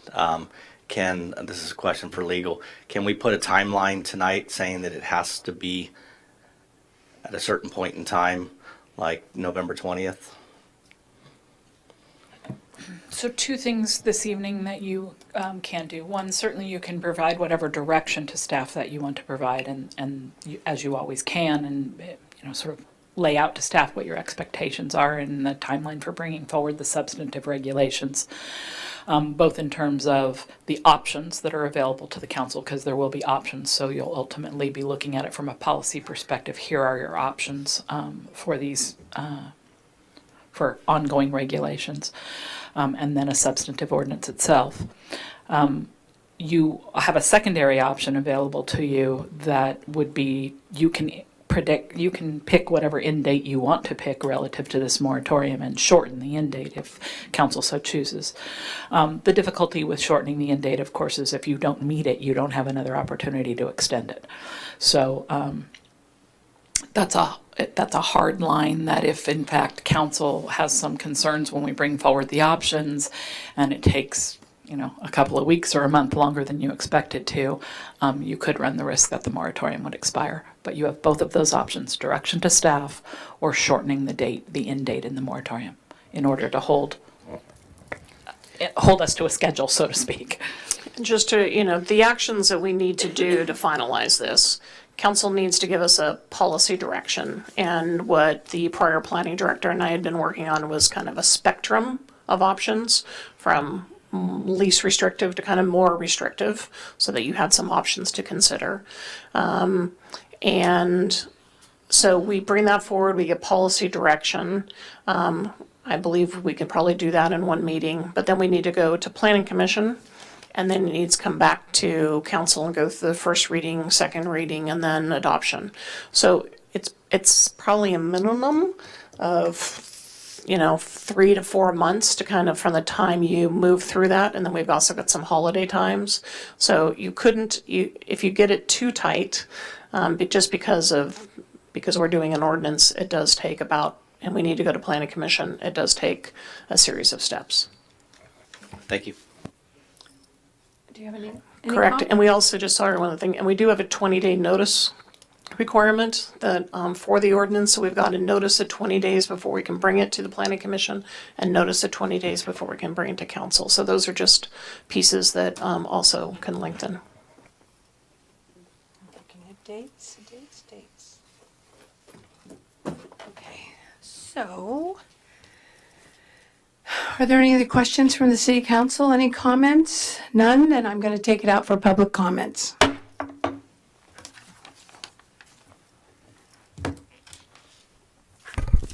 Thank you for having us today. Thank you for your time. I'm going to ask for an extra minute, if that's okay, since I'm representing the Sonoma County Vintners and Growers Alliance, if that's all right. Well, you know, we don't do that normally. What's the pleasure of this council? All right, we'll do a minute. Please don't tell anyone. Thank you, Mayor. So I just want to start. Everybody's going to ask for the same thing. I appreciate it. I prepared the remarks, so I will go as fast as I can. So my name is Jeff Sapelli. I'm the Government Affairs Committee Co-Chair for the Sonoma Valley Vintners and Growers Alliance. I want to start by saying that the City of Sonoma has a great staff. The SVVGA is grateful for the work the city manager and her staff have done on this subject, and we appreciate that the wine industry has been a part of the city's discussion on this topic, so thank you. As an example to current events and what we're talking about today, last month in a public forum, the 5th District Sonoma Supervisor responded to a petition where residents were asking the Sonoma County to place a moratorium on winery use permits. By the direction of County Council, the supervisors unanimously declined to raise such an ordinance due to the fact that they could not prove it would hold up to California law. Notably, Supervisor Hopkins stated that under California law, Sonoma County couldn't prove there was an immediate threat to public safety, health, or welfare. Still, in light of that decision, they continue to craft a winery event ordinance, and then we'll bring it up this January. Today, this council is faced with the same directive. In order to comply with an extension, there are 11 conditions to be satisfied. I'd like to point to 2 that are unclear or not met.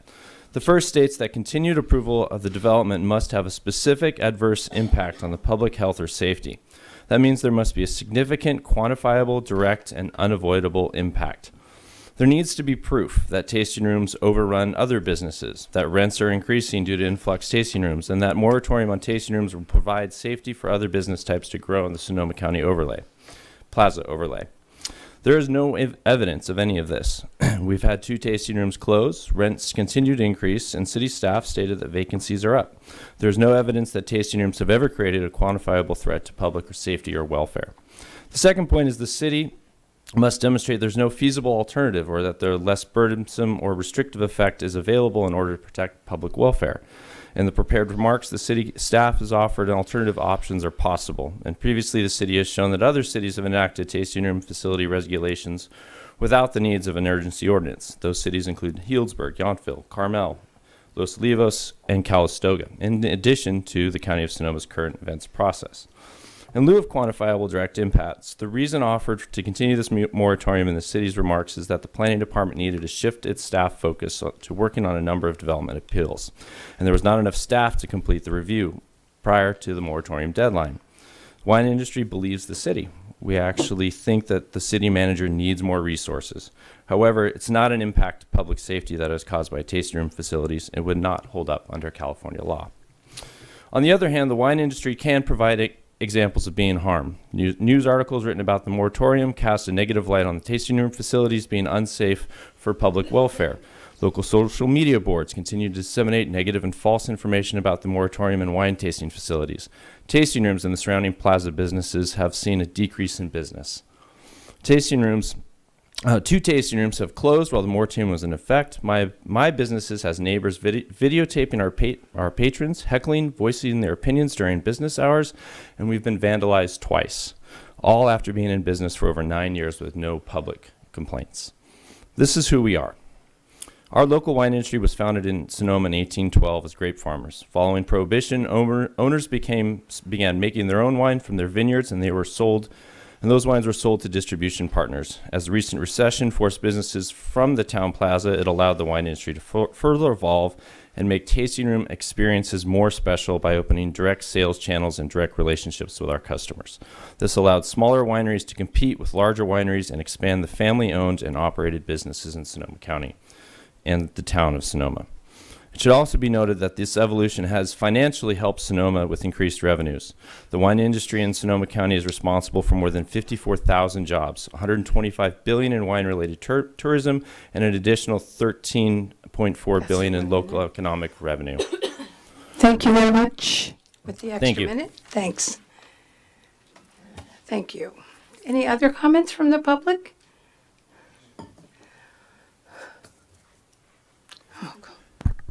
Chris Petlock, 426 Napa Road, Sonoma. So again, with the moratorium, it just creates uncertainty in the market. And as the city manager said, we have vacancies going on, nobody moving back into this because nobody knows what's going to happen. We just want reasonable regulation on the plaza, whatever that might be, but just let's get it settled and move on, make a decision. Thank you. Thank you, Mr. Petlock. Anyone else would like to rise and step to the podium? Hi, good evening. Maureen Cottingham with Sonoma Valley Vintners and Growers Alliance. So to just finish what Jeff was reading and our comments from the industry, SPVGA believes that the City Council really would be best served by looking at alternative actions presented by staff, and further should look to its own coffers in order to authorize as many resources that the city can afford in order to help staff meet their goals in a timely manner. We would appreciate that, and we really appreciate having the discussion tonight. So thank you so much. Thank you. Would anyone else like to rise? Leslie John, 824 2nd Street West, Sonoma. Hard act to follow there. Thank you for listening and all of the efforts that have been taken so far on this issue. I echo Maureen's comments and Jeff, and I think that, the recent vacancies around the plaza, on top of fire recovery from October, not having fully realized, and recent fire impacts with Mendocino and surrounding areas. We received the STAR report, which is hotel occupancy from August of 17, comparing it to August of 18, and there's a noticeable decline in hotel rooms. You walk around, it's late September, and restaurants midweek are relatively empty, like January or February empty. So I would ask that I understand the challenging situation you are in, to find the resources and allocate the resources to resolving this issue so we can move forward. We want to keep all of our employees employed throughout the winter, and then it obviously affects the city's funding as well. So thank you, and I would hope that we do not continue the moratorium. Thank you. Is there anyone else?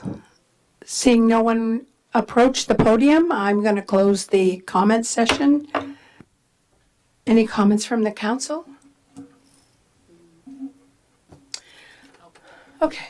Well, to everybody watching, I understand the frustration with the amount of time that this has taken, and I don't know what can be said about that, except for here we are. I think that having reasonable regulations, which is what the council strives for, is really important, and that there is a tension.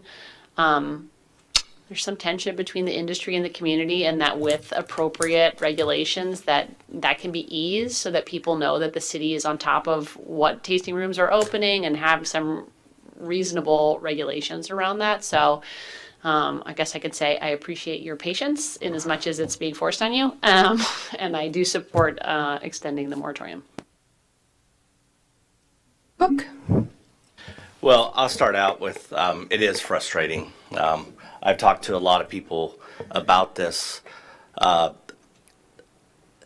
It's true. We've kicked the can down the road, and here we sit with, I could be the swing vote where if I actually did not want to extend this ordinance, what would it do? Number one, it probably wouldn't protect our local industry. It would allow other wineries to come in from Lodi, Fresno. There would be nothing that the city could do. Now, we could bring that ordinance back in January and have one. But anything that gets grandfathered in from tonight through until we have the ordinance wouldn't be under the restriction of this city. So to me, it's a very serious issue because I'm here to look out for Sonoma. I believe that there's things that we could do with our wine tasting rooms to put a little bit of restriction. Most people know me that I don't like a lot of government restriction. Sometimes there's things that legislation that you can put forward that will help an industry, and I believe that an ordinance will. But then I do see the frustration. It's been 6 years I've been calling for the cemetery to do something up there. Not a peep. I know that city staff is busy. I talked to the city manager about it today. So the big question is, would I punish Sonoma by the lack of city staff time and hurt the wine industry when it would probably look like I'm helping the wine industry by allowing business tasting rooms to open at will, whatever they would like, without any city intervention. I think that would be reckless.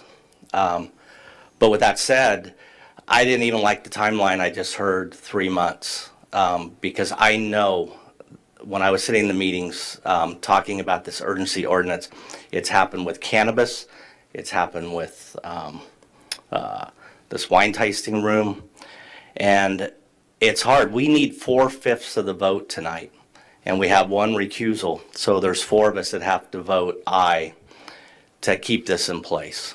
I'm not prepared at this moment to say what my decision is.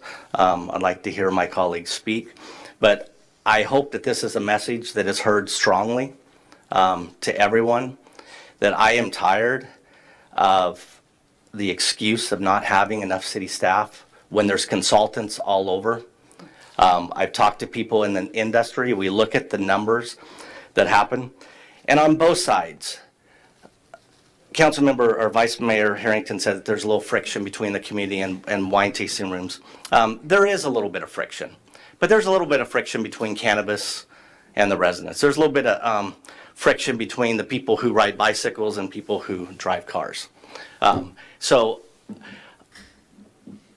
the lack of this council not moving forward and knowing that we could be opening the door again tonight, I just need my colleagues to understand that, you know, when we say we're going to do something, we need to get it done. And this has been the hardest time for the 2018 to get anything on this agenda, to be able to make any decisions. It just happened in the agenda that just happened. We've been talking about cannabis for, well, since the last election. When was that? Year and a half? I believe that if I vote tonight to extend this ordinance, that we won't have an ordinance in place and probably till April 1st or May 1st. That's 6 months.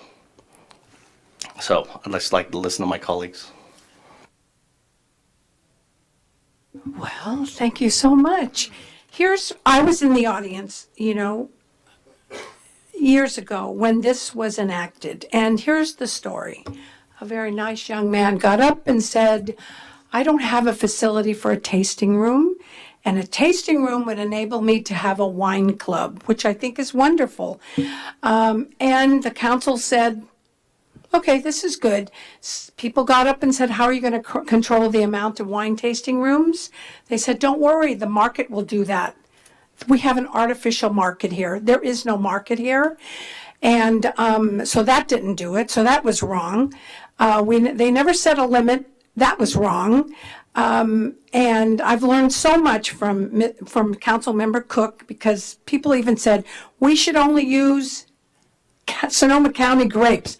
Well, I know that doesn't make sense because of varietals. You blend things. I think that's amazing. But I have to tell you something. I'm just going to give you a snippet. All I wanted was a stop sign at 2nd Street and Patton Street. 2nd Street East and Patton. Here's the story. We're going to take out all the trees of this person's home because of the stop sign. We're going to clear the hedge across the street. It's going to cost more accidents. So then they the city, put up this disrespectful sign that said, "Don't expect anyone to stop when you're going through this intersection." We can't keep doing this to the people of Sonoma. We just can't. So I'm at this point with, here's what I do know, is that we have consultants. I think that, David, you said that. There's somebody out there that can help us get through this, and we don't need to. We could extend this moratorium. The new council comes on December, I think, is it 10th? December 10th. Yep. Well, guess what? I think we could probably make this by the end of November, or possibly 3rd, 4th, 5th, 6th of December, to get something in action. Because here's what people actually think out there. We can't make a decision. We can't. Everything's a moratorium. I can't keep doing this. And so my suggestion is that we hire someone who can get us through this moratorium. We're hiring people anyway for other things in the planning department. And, we just have to do something. This will be something that we don't have to think about. I don't know. It needs to get moving. I'm not saying I have no idea what we're going to decide. All I know is permits pass between people. That's what I understand. What the heck? It just increases the number of wine tasting rooms. I can't tell you how many people are so annoyed by this. Your industry is so valuable to us. It's the industry that we live in. And there's no more quarries. I think that's pretty limited now, so that's not our industry. But you know what? In order to be fair to you and to be fair to the people of Sonoma, we really need to do something. So my suggestion is to hire someone just to work on this issue that would include your issues, what you're looking for, and some of the issues of the city of Sonoma, the residents. It's not fair to keep doing this, having indecision. It's just not fair. I don't like being part of that, and I don't think anyone here does either. So my suggestion is, can we make this before the end of the year, that we find something, at least a step one, to take us to another step, that by December?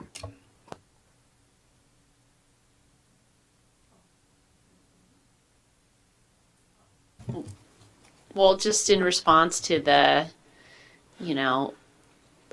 self-flagellation that has occurred just now, I actually think, just as a reminder, the government does not work fast. And the reason the government doesn't work that fast is because there are a tremendous number of due process checks that have to be done. So we're not allowed to sit here and write a permanent ordinance without going back to the Planning Commission. That's required. And they're ready to do it. They are ready to do it. But the idea that we need to step on it, I just want to remind people of the timeline. It was first enacted December of 2017, so less than a year ago. Then in February, there was a Planning Commission study session. In April, there was community outreach. In April, there was meeting with Plaza businesses. That continued through May, talking to businesses and the community. In June, there was a Planning Commission meeting. In July, we had a city council and staff break. Then there was August, and we're here in September. So yeah, we got to get it done, but we're not talking about something that took 2 years to do. This is something that requires quite a bit of community input, and also dealing with the business community to craft an ordinance that will be appropriate for our town. So, with regard to this item, I don't accept the criticism that it's taken a tremendous amount of time, because I don't think it has. It's, I don't agree with that, so. Well, more flagellation. We finally got to it in 2017.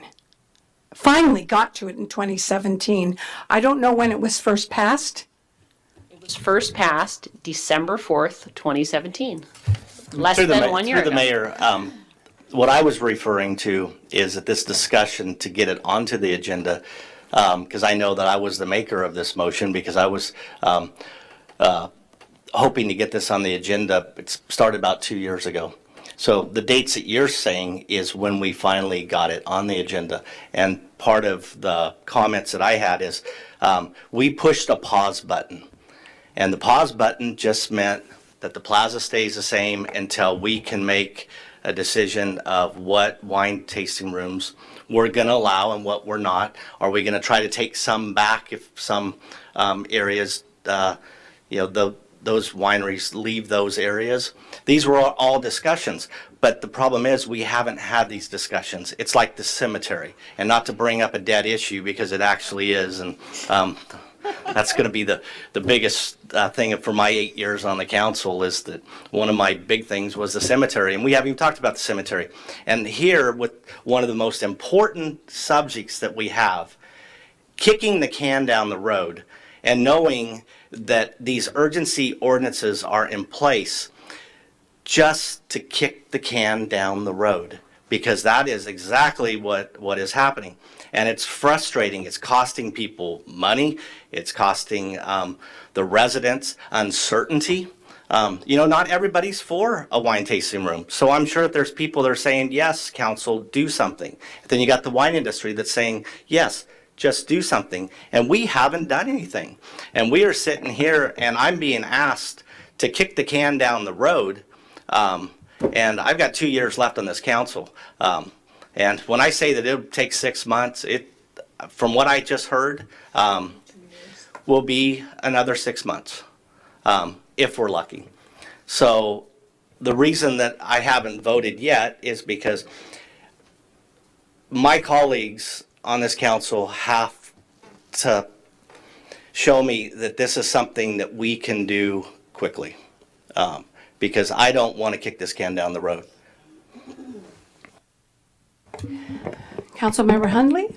I'm going to have to agree with Vice Mayor Harrington on this. I know it's very frustrating. I think all of us can list things that we wish were accomplished by now. This was certainly on my list. But I look at what staff's been doing. I look at how this process has been going. I look at what's happened in the city over the last year. The evolution of our planning department, which is still in flux. And I have hope for that. But government is slow, and I think it's better to do it correctly than to try to rush through it. And so I will be supporting this moratorium. I do think that we are heading in the right direction, not as fast as most people would want us to, but I feel more confident in finishing correctly than trying to put artificial time limits on things and trying to rush something, because it won't be as good. And I think that the final product is going to be something that is going to be mutually beneficial for local Sonoma Valley wine and for the residents. And I've been out knocking on doors, and the things that people have talked about are traffic, development, and tasting rooms. And it's on people's minds. So it's as we navigate through our economy, this is an important issue that for both sides, we have to consider the interests. And so for our businesses that I value and respect you, and I didn't want you to have to wait this long, but for the residents and their interests, I think they deserve a fair process too. So if I could speed this up, I would, but I'd rather do it correctly. So I've been threatened by hearing that there's millions of permits out there opening wine tasting rooms. So if you don't vote for this, that's what's going to happen. There are going to be hordes of permits, there are going to be hordes of permits coming in for wine tasting rooms. Are there hordes of permits out there if we don't have a moratorium? I am unaware at this point of, permits or current actions or that type of thing. So there's no permit required. That's Right, the whole but- point. Right right. now, you don't have to get a permit. Right, so So there's. you wouldn't be aware. Right, so folks, I was told that.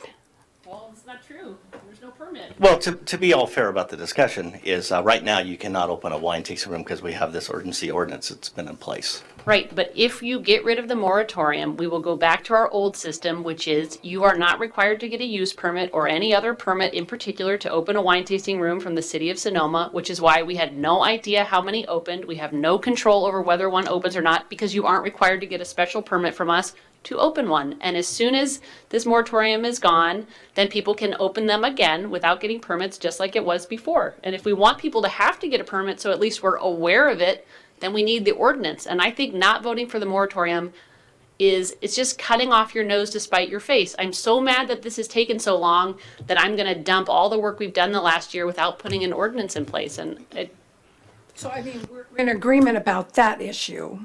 the issue is that we have no idea and no way to regulate how many people want to open That's right. tasting rooms unless we get rules in place, which we are trying to do.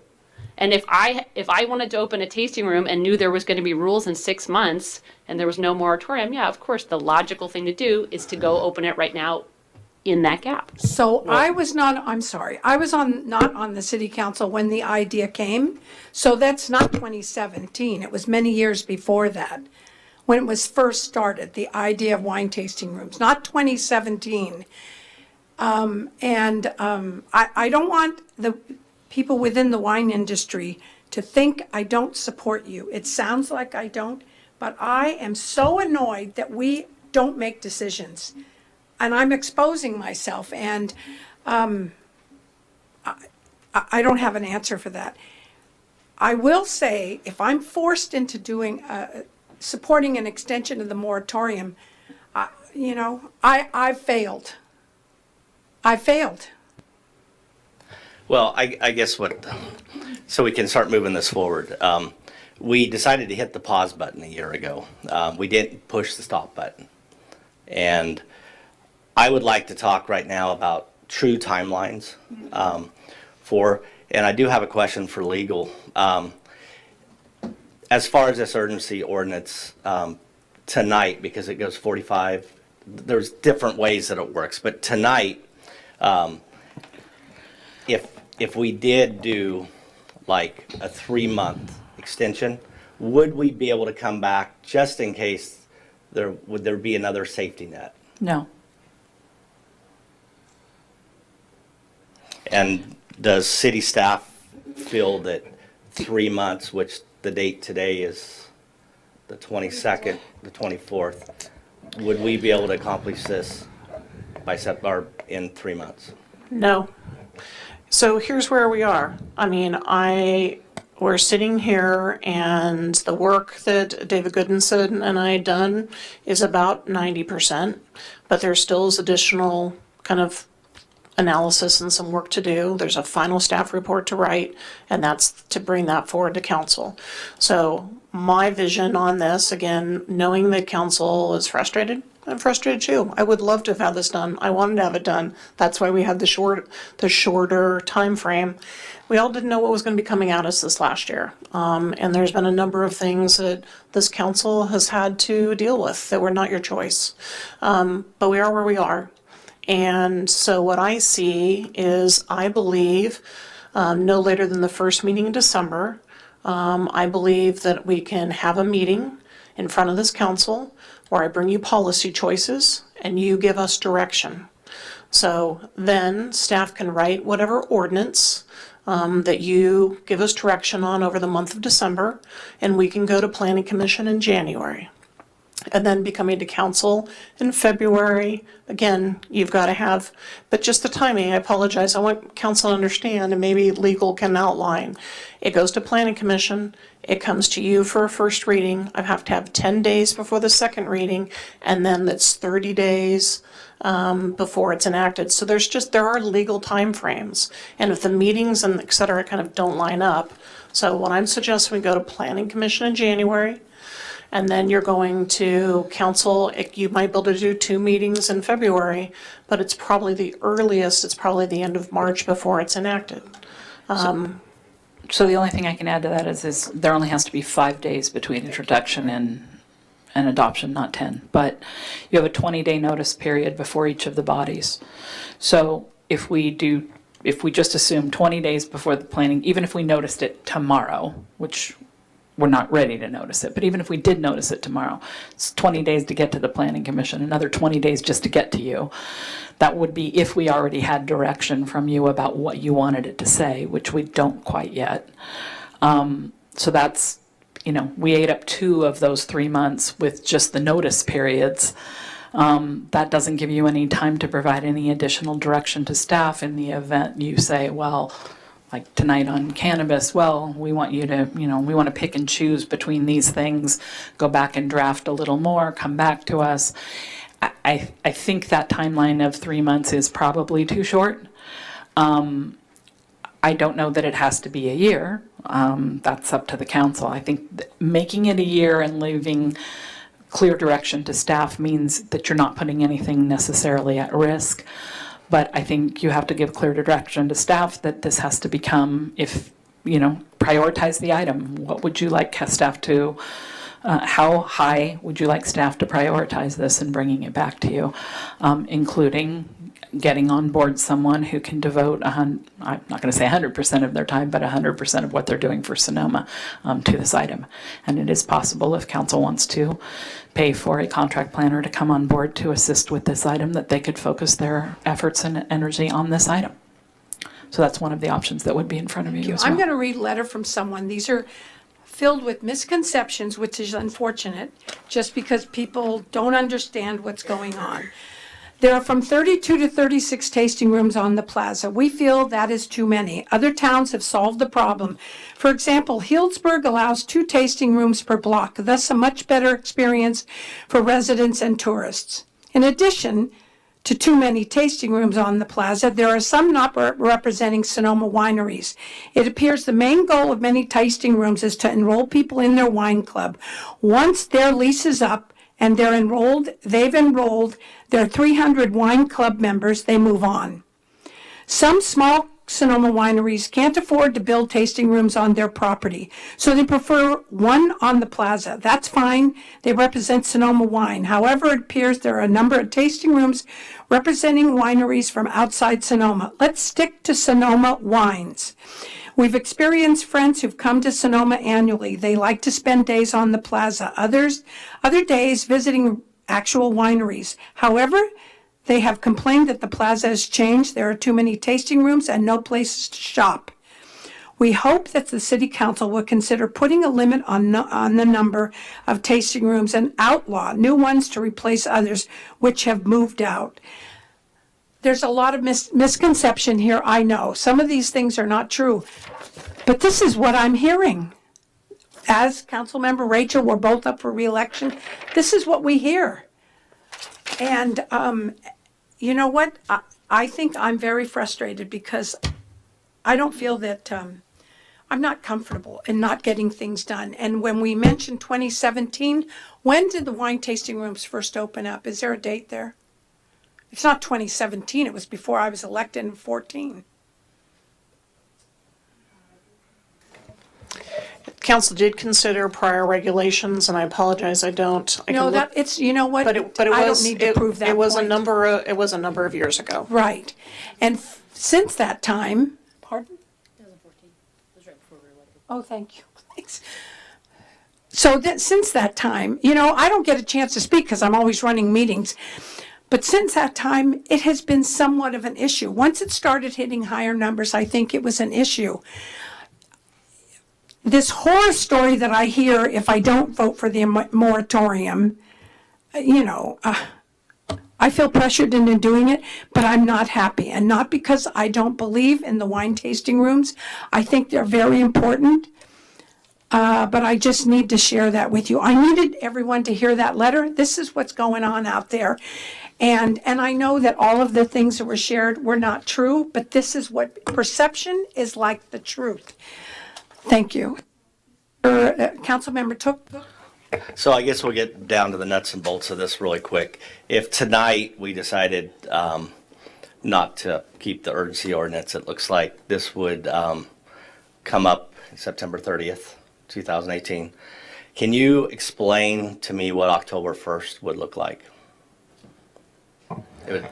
On October, right now, you have no regulations. I want to say no regulations. If they want to do tenant improvements, they'd have to get a building permit. And if they wanted to do a business, they'd have to get a business license. But you have no numerical limitations. You have no block face limitations. You have no limitations on the number. So not to be, sort of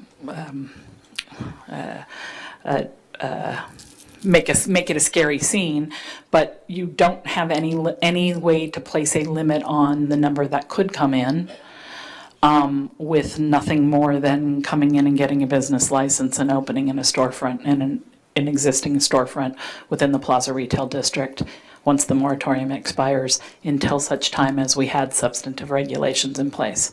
So in theory, every single vacant storefront could become a tasting room. I'm not saying that would happen, but I'm saying in theory it could happen. Thank you. Is there some reason the tasting room issue couldn't be put on the last meeting in October or November for the city council? Why can that not happen? Just a point of clarification to your question, you mean for direction as to the options? To get it going, yeah. Well, because there are a variety of other, we've got a number of other items. We just had our quarterly agenda planning, so there are a number of items that council talked about coming back and bringing forward. We've got an appeal hearing, so there. I believe, and there's still, again, there's a staff report still to complete and write, and I would need to either find some outside assistance to do that, other than, when hopefully we're better staffed here in about 30 days or so. But so that I either need to wait for some additional staff or go find some staff. Again, I do believe I could bring this back to council by the end of November, early December to get policy direction and bring you the information. Any sooner than that, I just don't, there's not the resources to do it in the month of October. Even if I brought a consultant on board, there's a download. They've got to get up to speed. They've got to go look through our code. I mean, it just takes time. These things just don't happen overnight. I mean, it really does take some time for this, even if we do bring someone in. Well, I'll just say, and I assume that my colleagues would echo that I'd be happy to have a special meeting on this topic at the earliest available date that we can bring it forward if the other agendas are already full, and that I am committed, we are all committed to trying to have this move forward as fast as possible. So whatever can be done, I don't know what the finances are with regard to the ability to hire an additional consultant, but given everyone's discomfort with extending the moratorium, I would like to, brainstorm a little with staff about accelerating the timeline. I can't believe I'm saying this, but I will go for an extension of the moratorium, but I want people to know this is our dirty laundry that we are exposing, that we don't get stuff done. I don't get it. That's not the type of person I am. And I don't want to hurt your industry. We're a tourism business. Our quarries are gone. We don't have quarries anymore.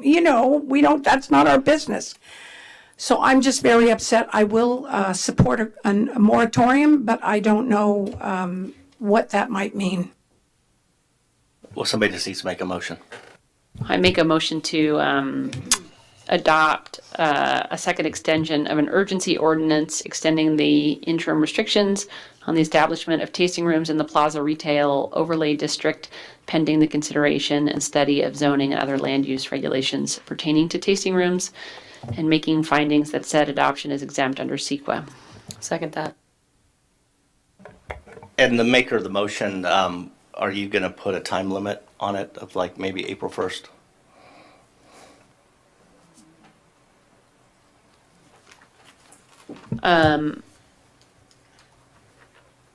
With an extension of up to 7 months.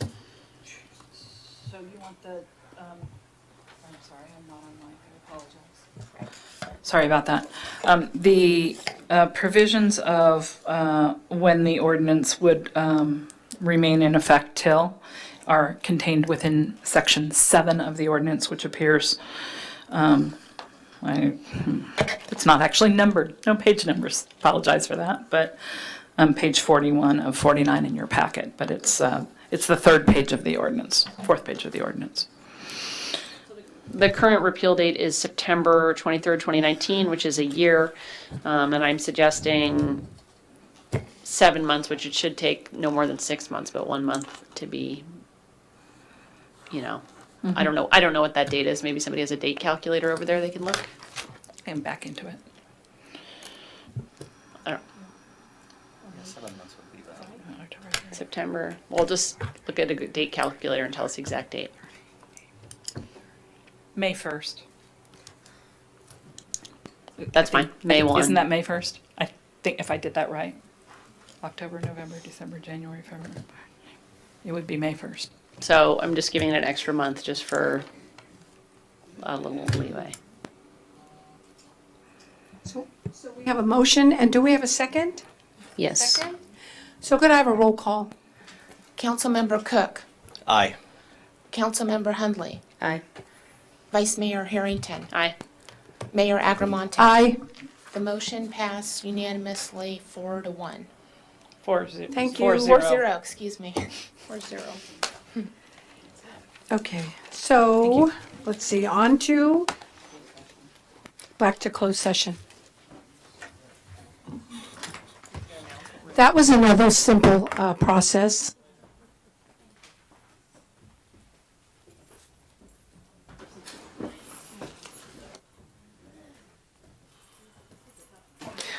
Mayor, do you want to ask for council member comments or reports? Sorry.